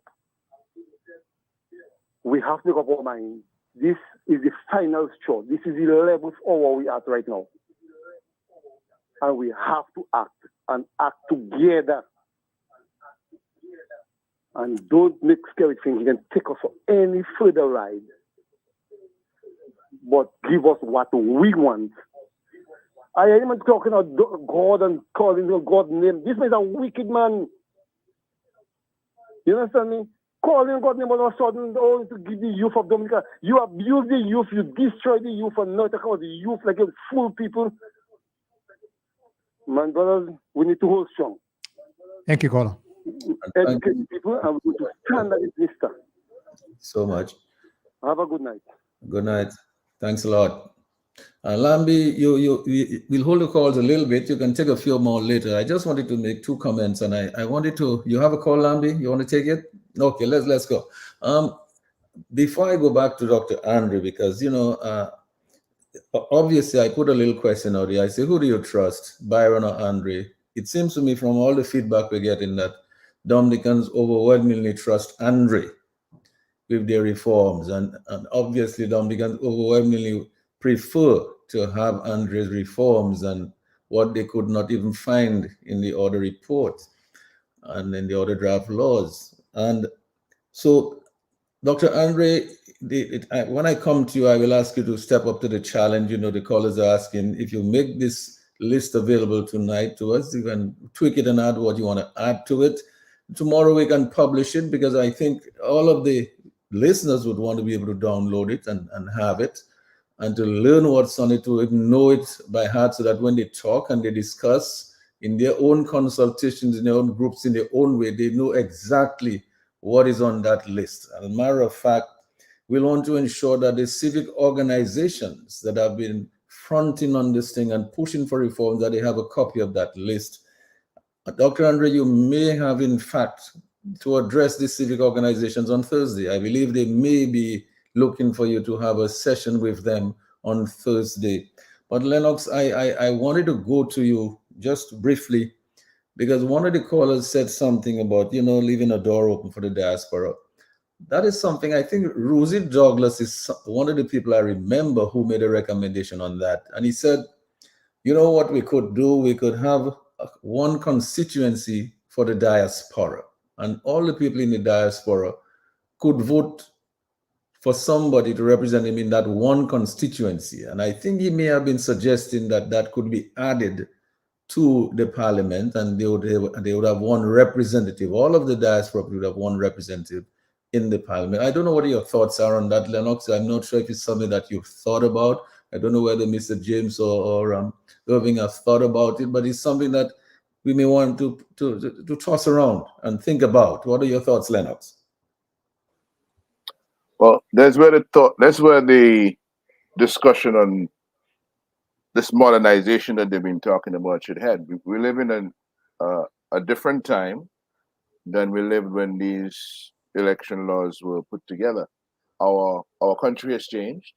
We have a lot more of our brothers and sisters who live overseas, and modernization of the electoral reform process has to include an element of keeping our brothers and sisters who are interested in what's happening in Dominica involved in the affairs of Dominica, even if it means voting in elections in Dominica.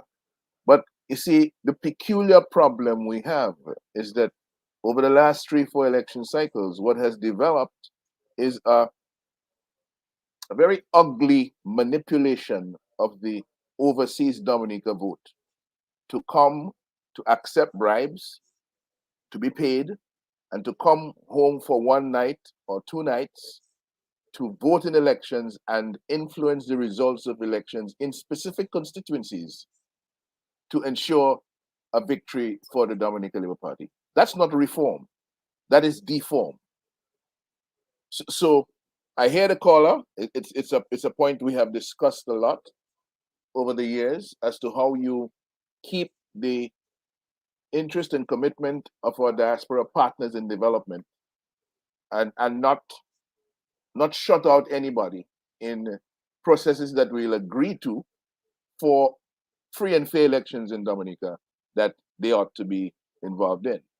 I can tell you, Sheridan, the number of Dominicans who are very serious about development in their country, very patriotic, who are not interested in voting in Dominica. Because as far as they're concerned, they don't live in Dominica. And they have decided it is the responsibility of those who live, no matter how much they love Dominica, it is the responsibility of those who live in Dominica and those who reside in the constituencies of Dominica to elect representatives for those constituencies in the parliament.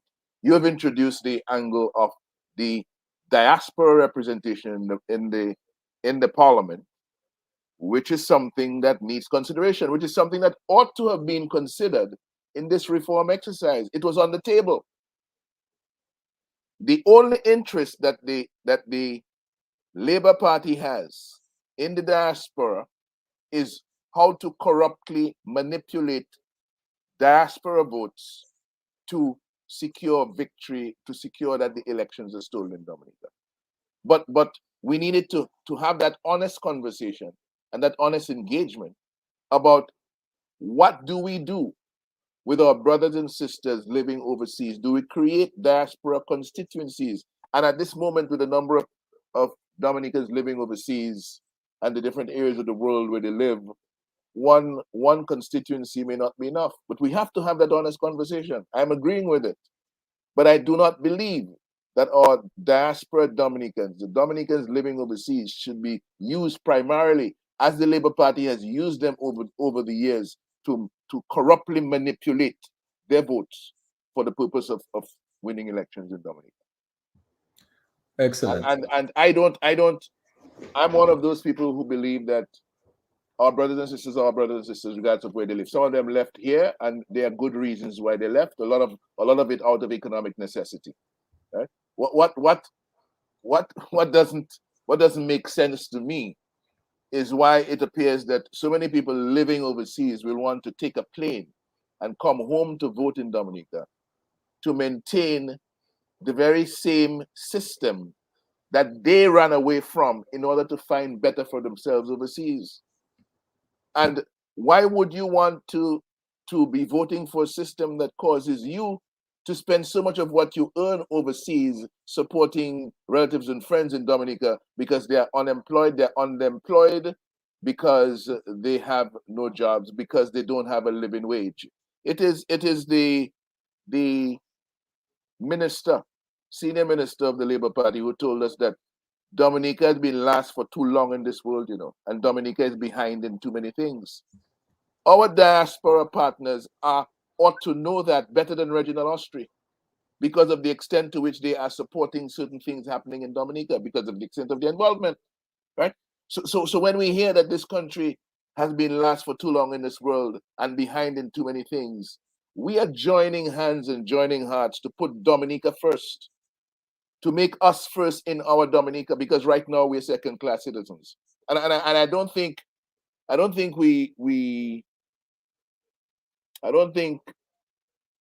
the sympathy that should exist for us should be in short supply where it concerns our circumstances in Dominica.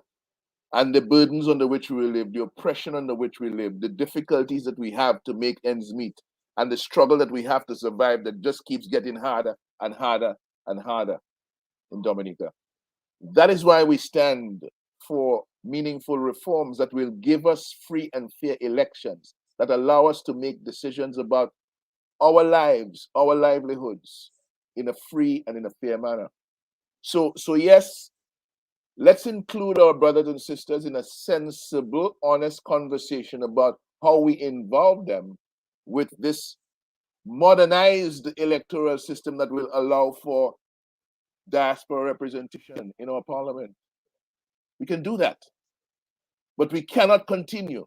We cannot continue with the corrupt manipulation of the overseas vote that is distorting the constitutional provision that begins with residence. We're shifting it over to absence from Dominica. And we're making all sorts of compromises now, defining that what absence from Dominica means is that you would have spent, you will not be considered absent if you spent 50 days out of 5 years in Dominica.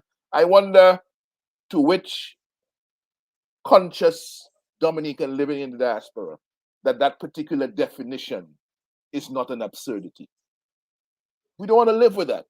Let us deal with what is in front of us, and what is truthful in front of us is the fact of our brothers and sisters living overseas. So let us find ways, if they want to be engaged, all those who want to be engaged with Dominica at the level of voting, let us find proper, sensible ways, righteous ways of keeping them involved, as opposed to putting forward this corrupt manipulation, this deformity of the electoral process, and pretending that we are enfranchising people and we're keeping them enfranchised. That's not what we're doing. We are corrupting a process in order to steal elections.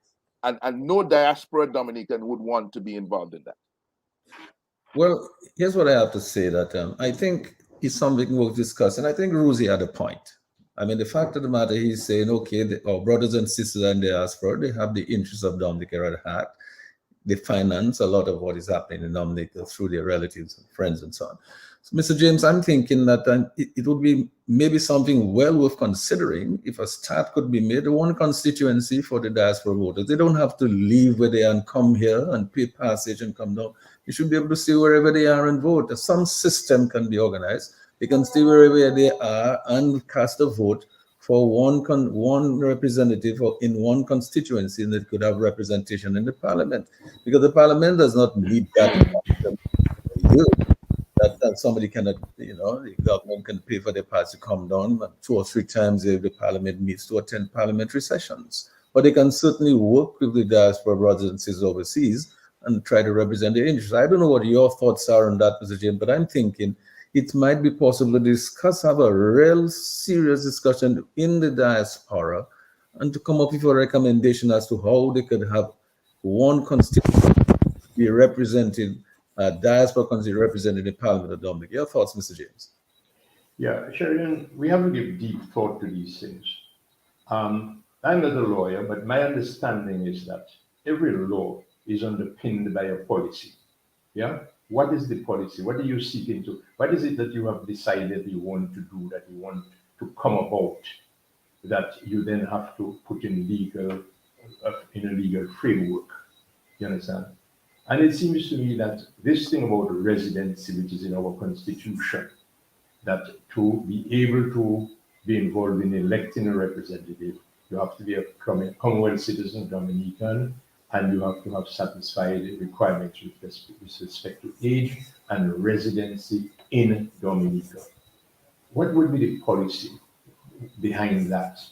And I suspect it has to do with the fact that, look, if you're going to be involved in electing me, if you're going to be involved in that process, it is because the person you're seeking to put in government, by his actions, by his utterances and whatever, it affects you, your daily life.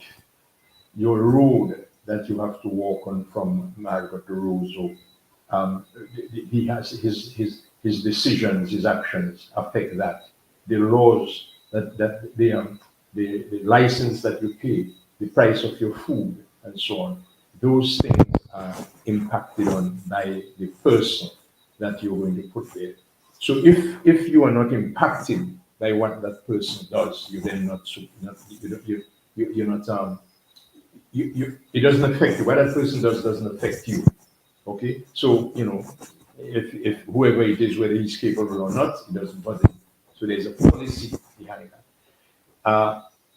The issue about the diaspora now, and this notion, and we hear a lot from Skerritt about he doesn't want to disenfranchise Dominicans and so on. These are the same people who said the other day that they're not going to allow people to run our country by remote control. You remember that when the what is it? The organization at Clayton Shillingford and That was the DAS. DAS. When the DAS made the proposals, what was the pushback? We don't want to let you run our country by remote control. That doesn't suggest to me that there's any love for our diaspora and people coming from that side. When you were talking about we don't want to disenfranchise our people, the only interest that the current administration has in the diaspora is to be able to use them to come here at election time to tip the scale in their favor. You will notice that you saw no activity at the airports in the sham elections in 2022 because the opposition was boycotting and there was no challenge. So you notice there was no bringing in, there was no anxiety, no interest in Dominicans overseas to come to vote. But look, it's the same country you wanted to make your contribution towards, but you didn't come because the interest does not seem to be to do with bettering the situation in Dominica. It is to, it's on the other side, is to use our diasporan people there who are not subject to the hardships that this administration is putting them through, so they can easily come here, take a ride, take a little pocket change and come here and corrupt the system. So we have to, as we think about it, and I believe right now, our diasporan people and spokespeople and influencers should dissuade their people. While we are talking and looking at how we can embrace the diaspora, and I heard Lennox and I heard you, our diasporan leaders out there now should be dissuading our people out there from participating in that kind of corrupt activity that the present group of people in power are using. But that doesn't mean that we can look at, examine what it is and to what extent and how we can genuinely have all our brothers and sisters, Dominicans, be involved in the process of the overall development of our country. And while I have the floor, in case I don't have the floor, let me see. We need to be thinking of putting a machinery in place to go to the courts at the appropriate time to deal with these things that have to be dealt with. If the administration, the executive, insists on going to Parliament with laws that are outside of the Constitution. Mr. Byron has already identified one of them. That is the question of the Electoral Commission being involved in producing national ID cards when the Constitution does not allow that, according to what he identified. Then the question of having 4 centers in some parts of the world for allowing people to be confirmed, which would mean that you're going to be passing a law which will discriminate against people. That would be an unconstitutional move, and also the question of residency. So I believe our lawyers, our legal minds need to be preparing themselves. Mr. Skerritt doesn't like judicial review. They had a judicial review on this matter of the vehicle the other day, and he got all of us under the collar about it. But people need to be preparing themselves for judicial review and for constitutional challenge with respect to these matters, because they are very, very important. Yeah, thanks a lot, Mr. James. I like to keep it very simple, like the majority of Dominicans out there. I asked them the question and they answered the question. They said they trust Andre. I trust Andre too. So I'm going to go to Andre. I'm not a lawyer. Put a little thing in his recommendations to see if he can put something in there which we can ask then the people in the diaspora to discuss and consider. I'm pretty sure that Dr. Andre can assist us with that. Let me indicate, and I appreciate what Mr. James has said in terms of the dangers of allowing the diaspora to participate without any restriction in a general election. Rosie Douglas was clear, and he understood the danger that that posed to Dominica's democracy. There are more Dominicans eligible to vote in the diaspora in terms of their age and so on than there exists in Dominica. So if you adopt a bogus interpretation of the registration laws as a precondition to vote, it stands to reason that there are more Dominicans abroad than those resident in Dominica who can flood the voting mechanism in Dominica, thereby diminishing the value of the vote of a Dominican who is resident in Dominica. Rosie Douglas understood that. And Rosie Douglas realized that he cannot allow that to happen because it would eviscerate democracy as we know it in Dominica. It would make it into a sham for precisely the reasons that Edison James has made reference to. That is to say, how can you saddle Dominicans on the ground with an administration who will bear the burdens of that administration while you're in New York receiving COVID aid, go into Dollar Tree, Dollar Branch, Dollar General, every discount store you can find, go into a food bank when things are tough, while Dominicans have to go to the market and pay $5 for anything and everything. Where is the fairness of it? So this business about protecting the democratic rights of Dominicans abroad is absolute nonsense. Only a perverted mind could think of that justification to allow Dominicans abroad to flood the vote. What Rosie envisioned was to what we can refer to as virtual constituencies, where Dominicans abroad, only Dominicans abroad, rather than Dominicans on the ground, would be able to vote and therefore have representatives in the House, in Parliament. And that type of system would not pose a dire existential threat to the integrity of the local vote. That is what he envisioned, not the perversion that has taken root in Dominica and is growing faster than Zebgwa in Dominica. That it has to be eradicated, that type of thinking. You think it's strange or funny that it's only in Dominica, is the only island in the Caribbean, East English-speaking Caribbean, where you have lawyers, for God's sakes, coming up with a bogus perversion of Dominica's electoral laws to indicate that it is totally illegal for that to happen? Do you think it's coincidence? And to hear Mr. Byron talking about the Prime Minister's creative abilities in terms of God knows doing what? It's a euphemism for manipulation and for stealing the elections. This cannot be sustain itself indefinitely, my friends. Something's got to give, and something will give if this state of affairs continue unabated.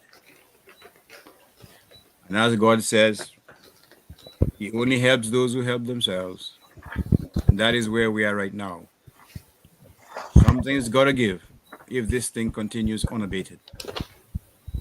Well, thank you, Dr. Andrew. What we did hear from Mr. James, and Mr. James said lawyers now should prepare and arm themselves to go to court for constitutional challenges when necessary for judicial review. If it appears that the regime that's in office wants to force some reforms, some laws in Parliament down the throats of Dominicans. So I think this is something that our lawyers should stand by and listen to. Lambi, do you have a call that you'd like to take now?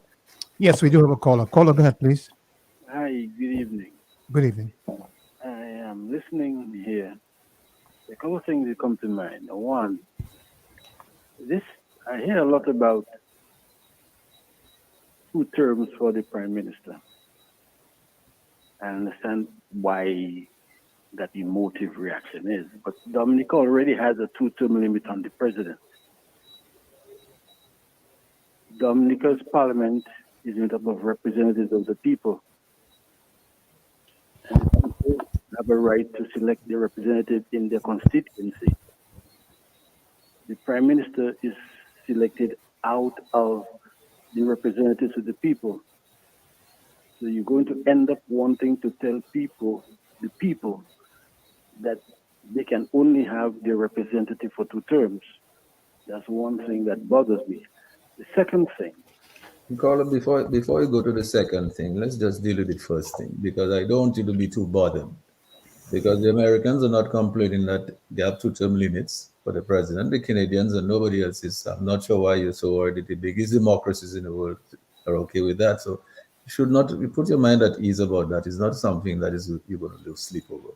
A lot of other countries are doing it. What's the second one? No, we have in the U.S. What was the second point that you had? Because you see, we're running out of time already. It's 10 o'clock.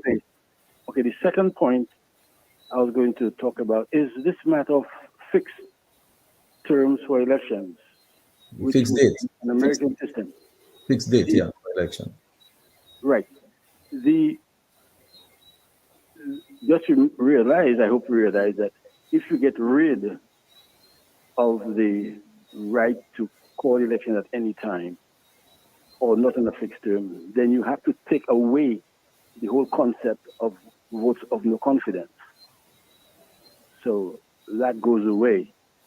On the third one. But before you go there, I mean, I might have to ask Dr. Andrew to come and help. But the thing is that, you know, in the US, they're impeaching presidents. I mean, I'm not sure that having a fixed date for elections is going to do any such thing. I mean, matter of fact, what it would do is take away the right of anybody to say, I have my great grandchild have the election date in his back pocket. I mean, that makes the thing sound so childish. That's what I was thinking about it. I mean, if you have a fixed date and if you're going to have a 90-day window, for example, as your campaign period, then it's business of trying to take the opposition by surprise and all that kind of thing. They're catching them with their pants down. That's eliminated. That's child's play. Caller, what's the third one? Well, I mean, when people take a system that is working and use it to the purposes, then you got to look at what the Constitution allows. I mean, you can have a vote of no confidence in the government, take it by surprise, and remove it. That is what our system allows us to do. So, it works both ways. So okay. I mean, this is just thing for us to think about as we go along. But of course, was the third one that you said you had a third one? Right. The third one I want to talk about is I'm listening, and because the right to vote is a constitutional issue. We didn't get it from law. This is out of our constitution. At first it was from law because before we got independence, we had no constitution. And we had a problem which was unique, that we had to, our laws, which really should have had our constitution, remain laws. But I heard a lot of talk about our constitution. And what I was waiting to hear, about the Constitution is 2 things. One, the whole question of election petitions, which come under Section 40 of our Constitution. I still am waiting for someone to let us realize that the way we have been handling election petitions in Dominica and in the rest of the OECS contradict what our Constitution requires. So the Constitution has been violated every time we have election petitions. And secondly, no one is talking about the fact, and it bothers me still, that this Constitution that we are asking to protect us tells us that we must have a parliamentary commissioner who is an officer of parliament, which means that for all of the life of Dominica, our parliament has never been properly constituted, and no one is saying. Let me just step in there and agree with you on that one, because in the interest of time, I want to agree with you on one. The Constitution does make provision for a parliamentary commissioner. I think we have failed to fulfill that instruction in the Constitution. So I think I agree with you on that. But Colin, I have to take you out now because it's already 10 o'clock. And that does end of my submission. Yeah, but I think it's the parliamentary commissioner question. That's a very good suggestion there. And Dr. Andre, I don't know whether you wanted to make a few comments on some of what the caller said there. All right. Well, I thank the caller for raising these points. The whole question of the parliamentary commissioner, otherwise known as an ombudsman, is an issue that has come up over a number of years. Years ago, on about 2009, Brian Arlene apologized by saying that he regretted that he didn't appoint a parliamentary commissioner during his tenure. So again, that is, and there's clear reasons. While certainly, especially last 20 years, such an official will never be appointed. We know that. You just have to ask yourself what happened to the IPO when they threatened to do some investigation regarding the mysterious wealth by some of the electoral folk.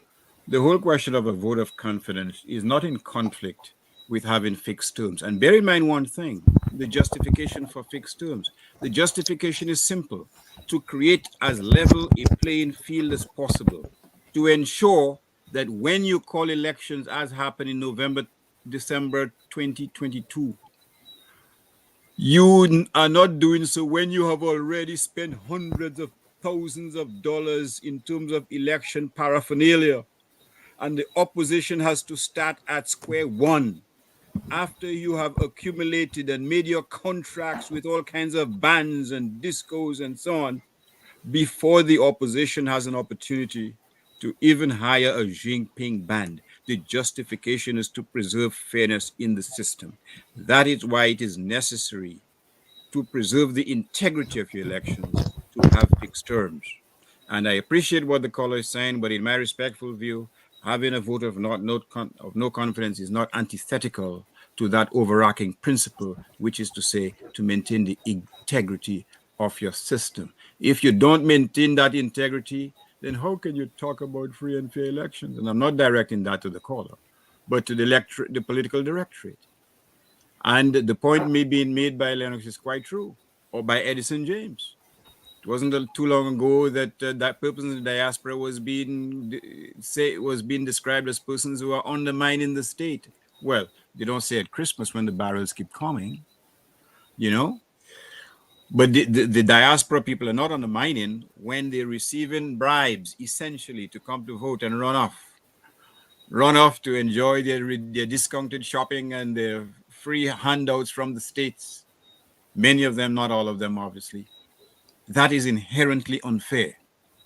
And that is the bottom line. That is why that there has to be a system whereby persons in the diaspora, and I agree with Zed totally, can participate, but not to a point where they eviscerate and neutralize and diminish the integrity of the voter on the ground. That would be a very difficult proposition. And that, I submit, is why no other Eastern Caribbean island allows that nonsense to happen.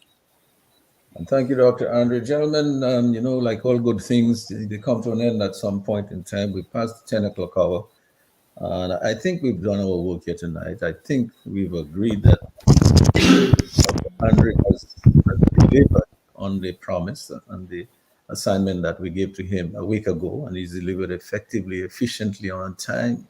So much so that, people are saying, hey, I trust Andre more than I trust the other fellow.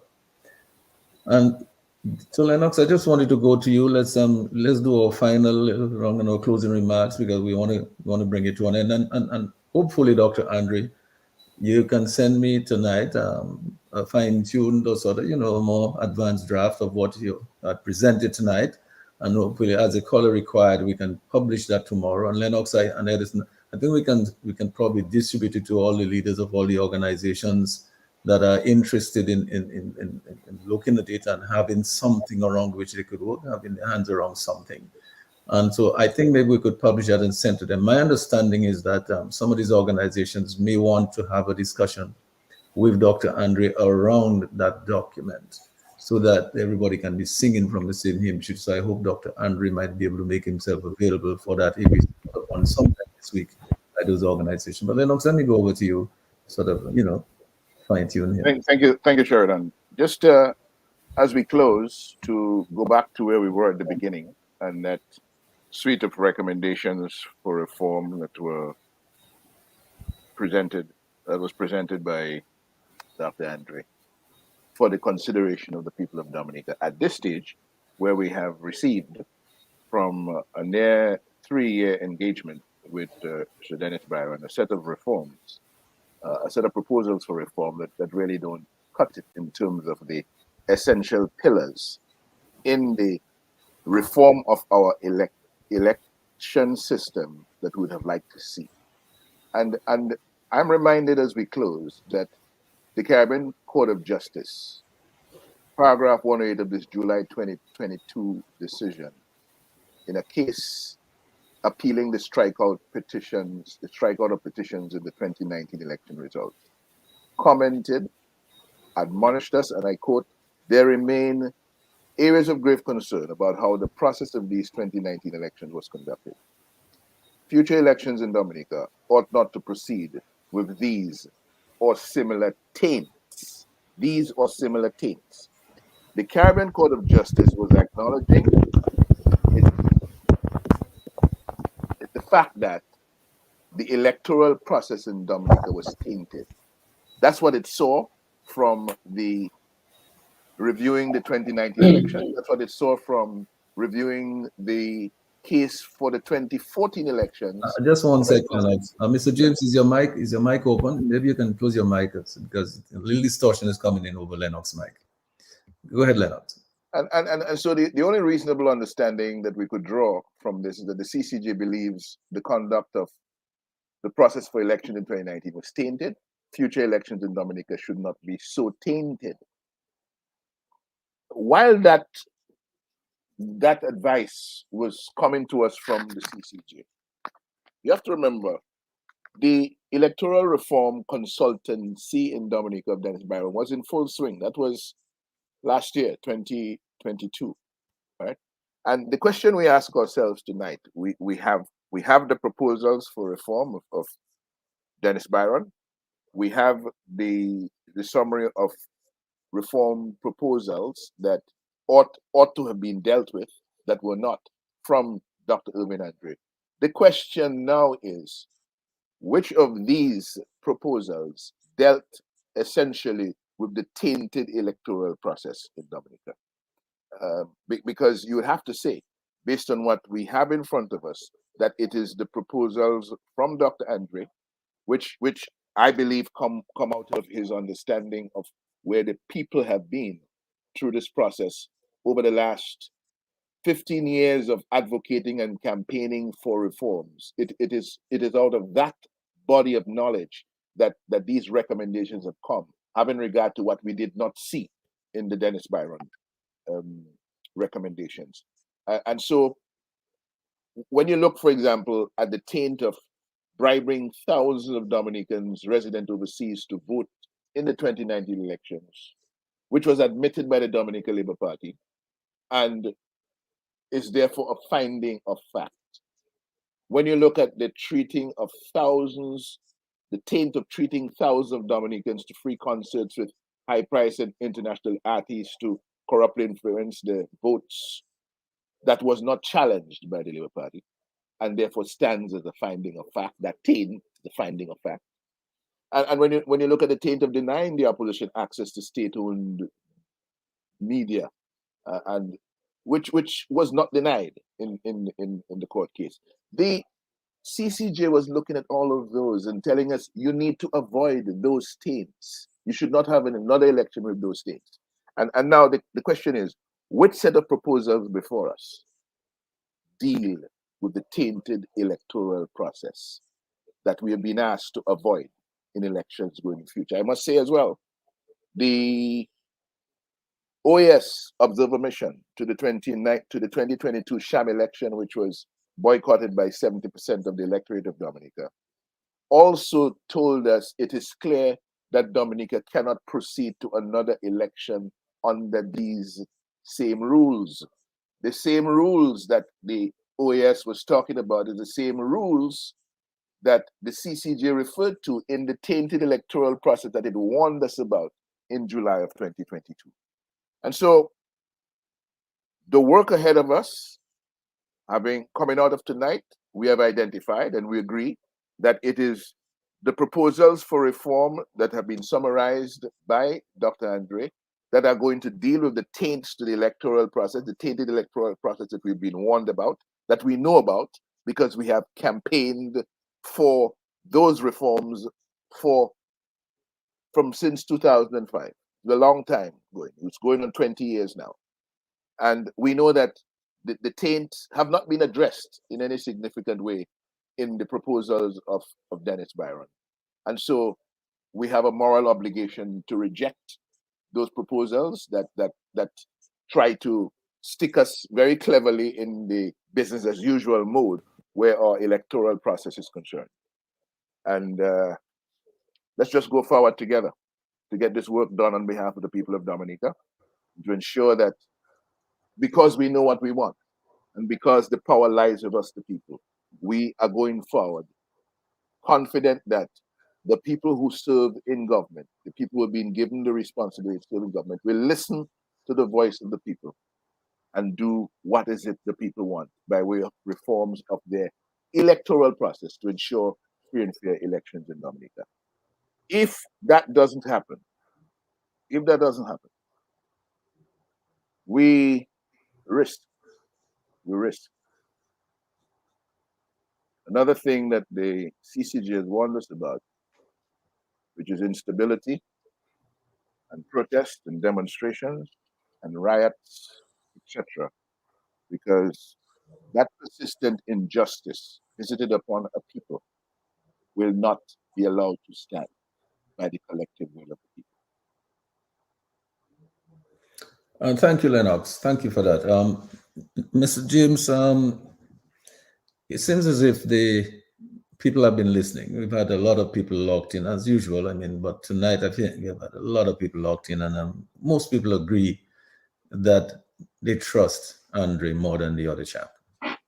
And secondly, I get a sense that the leadership of the civic organizations have also been tuned in tonight, because I got an indication that they would like to hear from Dr. Andre. And I'm hoping that he can be available soon, sometime in the course of this week, to discuss those same provisions that he outlined to us tonight, to discuss it with them. So hope that we can publish it tomorrow, get it to them, and then they will connect with Dr. Andre to set up their discussions with him. But it seems to me, Mr. James, that we seem to be arriving at some kind of consensus, because I really heard no dissent from our callers. I don't see any dissent on Facebook or on YouTube or anywhere. We seem to be getting some consensus that there is need for what Dr. Andre did. Remember, this is a request that was made by a caller last week, and we responded. Dr. Andre responded, and is delivered. It seems as if we have something that we can wrap our arms around and go towards one people united together to help to give us free and fair elections. Those reforms that have been so elusive, it seems to be that we're coming down now to what is the nitty-gritty of what is really required, the basic things that are required in those reforms. Mr. James, let's hear your final words on this. Okay, thank you very much. In the final analysis, in the beginning and the end, it is the people. I referred earlier to the comments that Mr. Byron made, that his hope that notwithstanding disagreements, that his recommendations will go to the policies or something of the government and the aspiration of the people. It cannot be something that is designed to meet the objectives of the government. It has to be the aspirations of the people. The people at the beginning, the people at the end. The Constitution, which I have here in my hand, starts with "we the people." That is how it starts. We the people. And I think you heard Lennox tell us that it says, whereas the people of Dominica have done this and have done that. And that is our supreme law. So it is the people at the beginning and the end. It is not the United Workers' Party, it's not the Labour Party, it's not Sheridan, it's not Lennox, it's not whoever, it is the people. So we collectively as a people must speak loudly as to what we want with respect to this electoral reform matter. The electoral reform matter became high on the agenda way back in 2005. it was significantly damaged by Anthony Astafan directing Roosevelt's Skerrit. It was significantly damaged by him when he advised Skerrit and Skerrit accepted his advice that if he were to allow the Electoral Commission to do what it was going to do, clean the list and issue ID cards for voting, it would damage his re-election legacy. And we have seen, and as I said, and I want people to realize that, think about it, in the entire Caribbean, Dominica is the only country where there has been no change of an administration for the last 23, since 2000. That cannot happen in the normal course of things in a democracy. So think about it. Are you there? Can you hear me? Oh, yes, we're hearing you very loud and very clear. So think about it. So we now need to recognize this. The organizations that were handed these documents, or let me talk back a bit, take note and reflect on why it is you think that after 7 different organizations and individuals made recommendations for electoral reform, including the tripartite mission of 2019, that none of these reports did the administration, the executive find appropriate to make available to the people and engage the people in this dialogue. But they found it necessary to have had this grand standing last week with respect to this Byron report. I'm not going to ask, I'm going to suggest is because having done their reform shopping, they arrived at what they wanted, and I'm firm in my view on this by the fact that Mr. Skerrit had told us 2 years ago that anything Mr. Byron put forward, he was going to accept it. Who does that? The question is. Then the CCG, if you notice Mr. Skerrit in his terms of reference, or when he was initiating this request to Byron, in promoting who Byron was and promoting him as the top jurist, you know, he used to cite to support that conclusion that Mr. Byron was the president of the CCG, had held the position of president of the CCG. It is that same CCG who told us that the elections of 2019 were tainted and that no election should be held under these terms again. The CCG, the same CCG that Mr. Byron was president of, that Mr. Skerrit used as the basis to tell us how eminent a person he was. It is that CCG who said our elections were tainted. When the CCG said that, and Mr. Byron quoted what the CCG said, Mr. Skerrit, in that meeting with Mr. Byron on the 23rd of January, admonished Mr. Byron, and Mr. Byron beautifully moved away from that, as far as I'm concerned. The people in 2019, when the administration sought to go to the parliament with legislation that was clearly not in the interest, was against the interests of the people, where they were going to legitimize bribery and treating, the people stood up. And Mr. Sheridan and the Labour Party are on record as saying that the people standing up forced them to withdraw that proposed legitimization plan to legitimize bribery and treating. The people then have to say loud and clear what they want, which is what they've been saying all the time, what they want in this electoral reform. And if the people find that this is not what is being proposed, then remember, the effectualization of electoral reform is the legislation that is going to be passed. The bill has to be sent to the Electoral Commission and the Chief Elections Officer when they are proposed for the examination. We should insist that they be made public. And if the essential elements of the electoral reform that the people want are not in those bills, then the people have to remember that when they stand up, the government listens. The government has to listen. Okay? And I'm saying again, to the extent that the government, the executive might not be inclined to listen and they want to go ahead and to do things which are contrary to the provisions of the Constitution.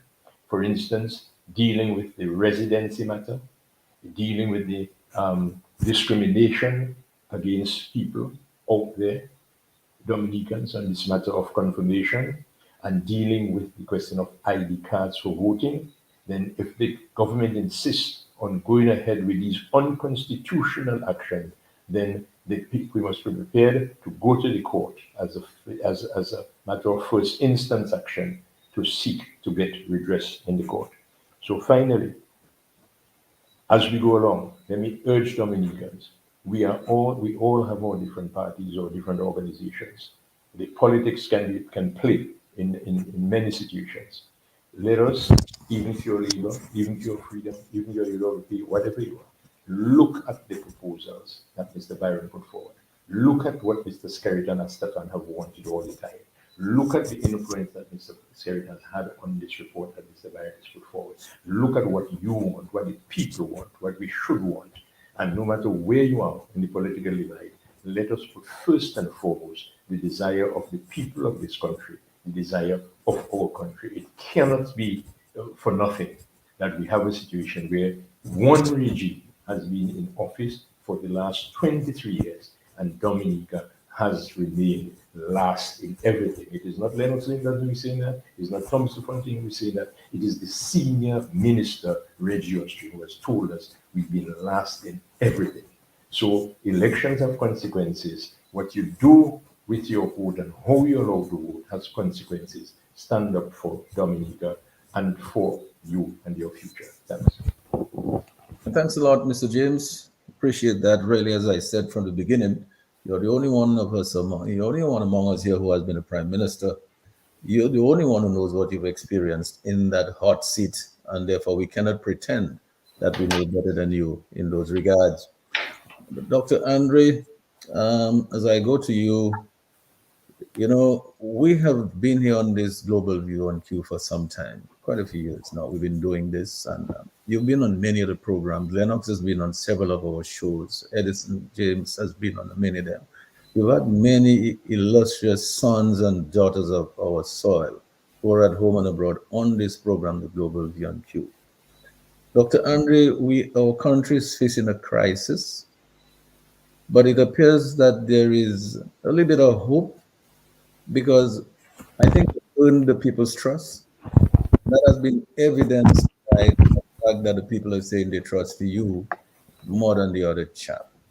And the people have asked you to do something, you've responded and you've done what they asked you for. Tomorrow, hopefully, we'll publish the work that you've done in a very simple form that they can understand. They don't have to take 2 months to look at some documents that the AG was having difficulties trying to explain to people on Wednesday afternoon. I noticed he had some challenges there because these documents are large, voluminous documents. Most ordinary folks will not read them, and that's for sure. So any consultations that the Labour Party has under the guise of government, they will be having people who have never read these documents. So how are people going to give you informed feedback on documents they've never read? I think what you've done tonight, you've put this thing in very simple layman's language, and people will see that when they get that document. And they will see that what you put there speaks to what they have in their hearts as what they already want. Forms.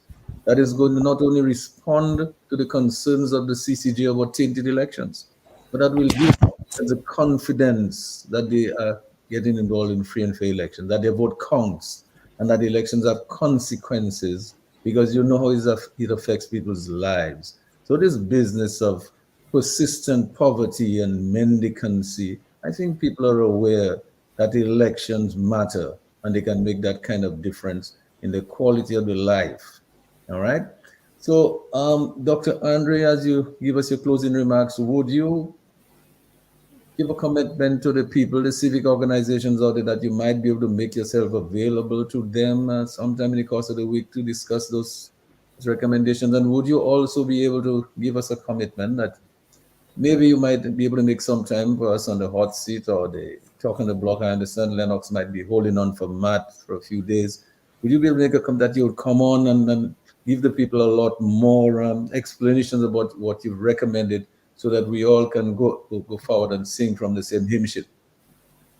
I will certainly try, quite frankly. If asked, ask and you shall receive. Let me commend Mr. James. He made a very important point, which I'm going to reiterate.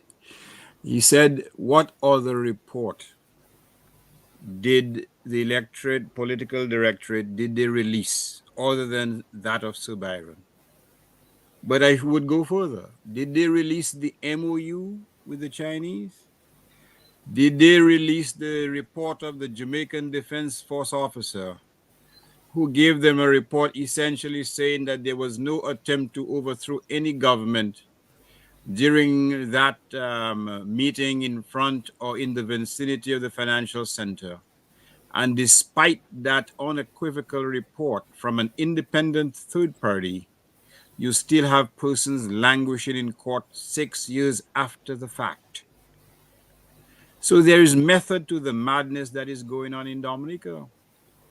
It's a cynical and capricious ploy and pattern and policy to deprive persons of their rights and to lull them into silence.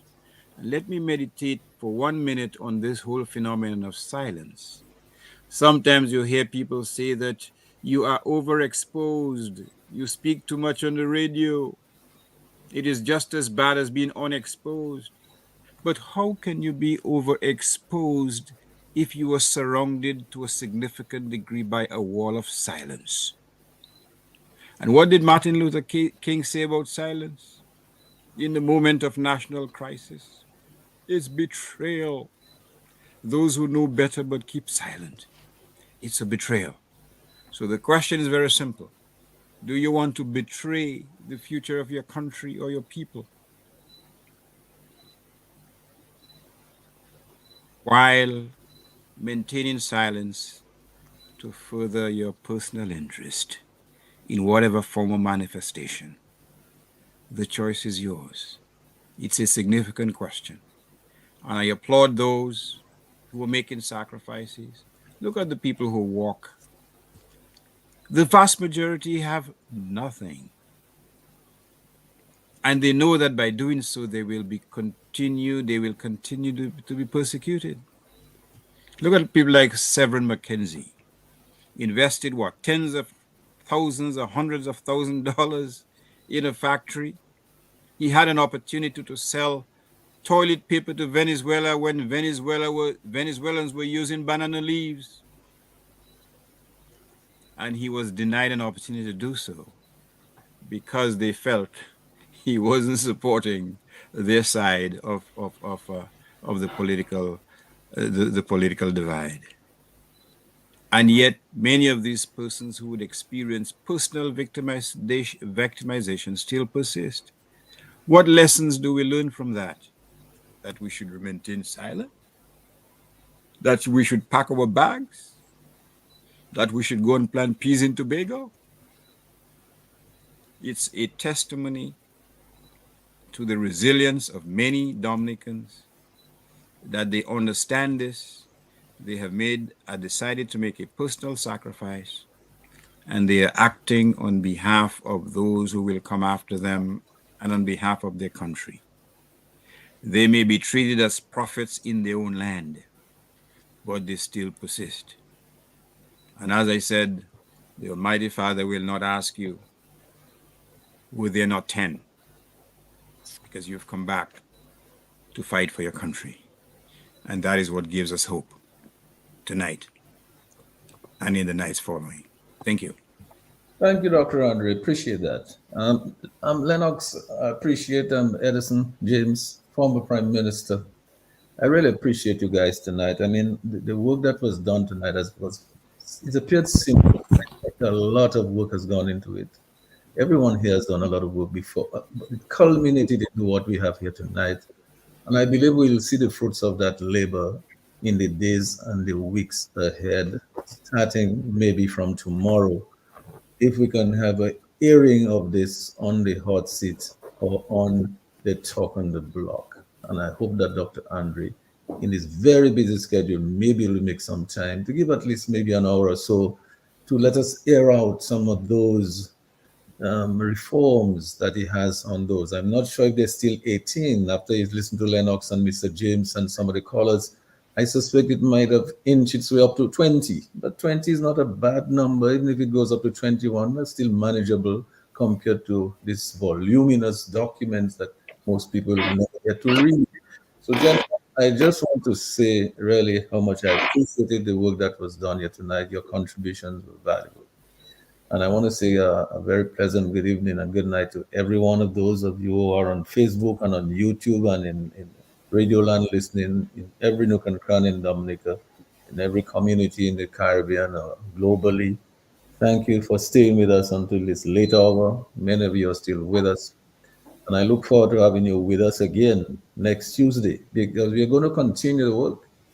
We still hope to bring the electoral commissioners here on this program because at some point they have to say something.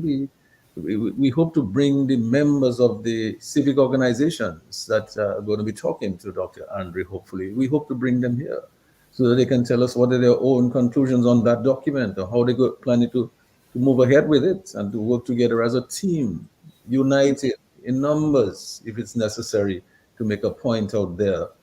And we hope to hear from some of the lawyers, the attorneys in Dominica, where they'll be prepared to do some pro bono work. As Mr. James said, if it matters that you have to go and make a constitutional challenge in court or ask for judicial review on some matter, let's hope that the lawyers can step up and decide, okay, what can we do? So they must stand by because, it's all of us, everyone has to do what they can. So Lennox, Mr. James, Dr. Thank you. Lambi, Sherwin, everybody, good night and thanks so much. Thank you, Sheridan. Thank you. Thanks, Doc. Thanks, Mr. James, former things Prime are, Minister, Mr. All the James. best. All the Mr. best. James, things are going on fine. Yes, okay. I'll be in touch with you. Okay, sir. Good night. Thank you, Mr. G. Things are going Thank you, on fine. Lambi. Everybody. Things are going on fine for me too, Doc. Lambi. Yes, no problem, no problem. I God didn't know bless. I didn't know you eat sauce. That's okay. God bless you. God bless you. Anytime. James. Okay. Lambi, take care. All the best. Okay. How you put that off?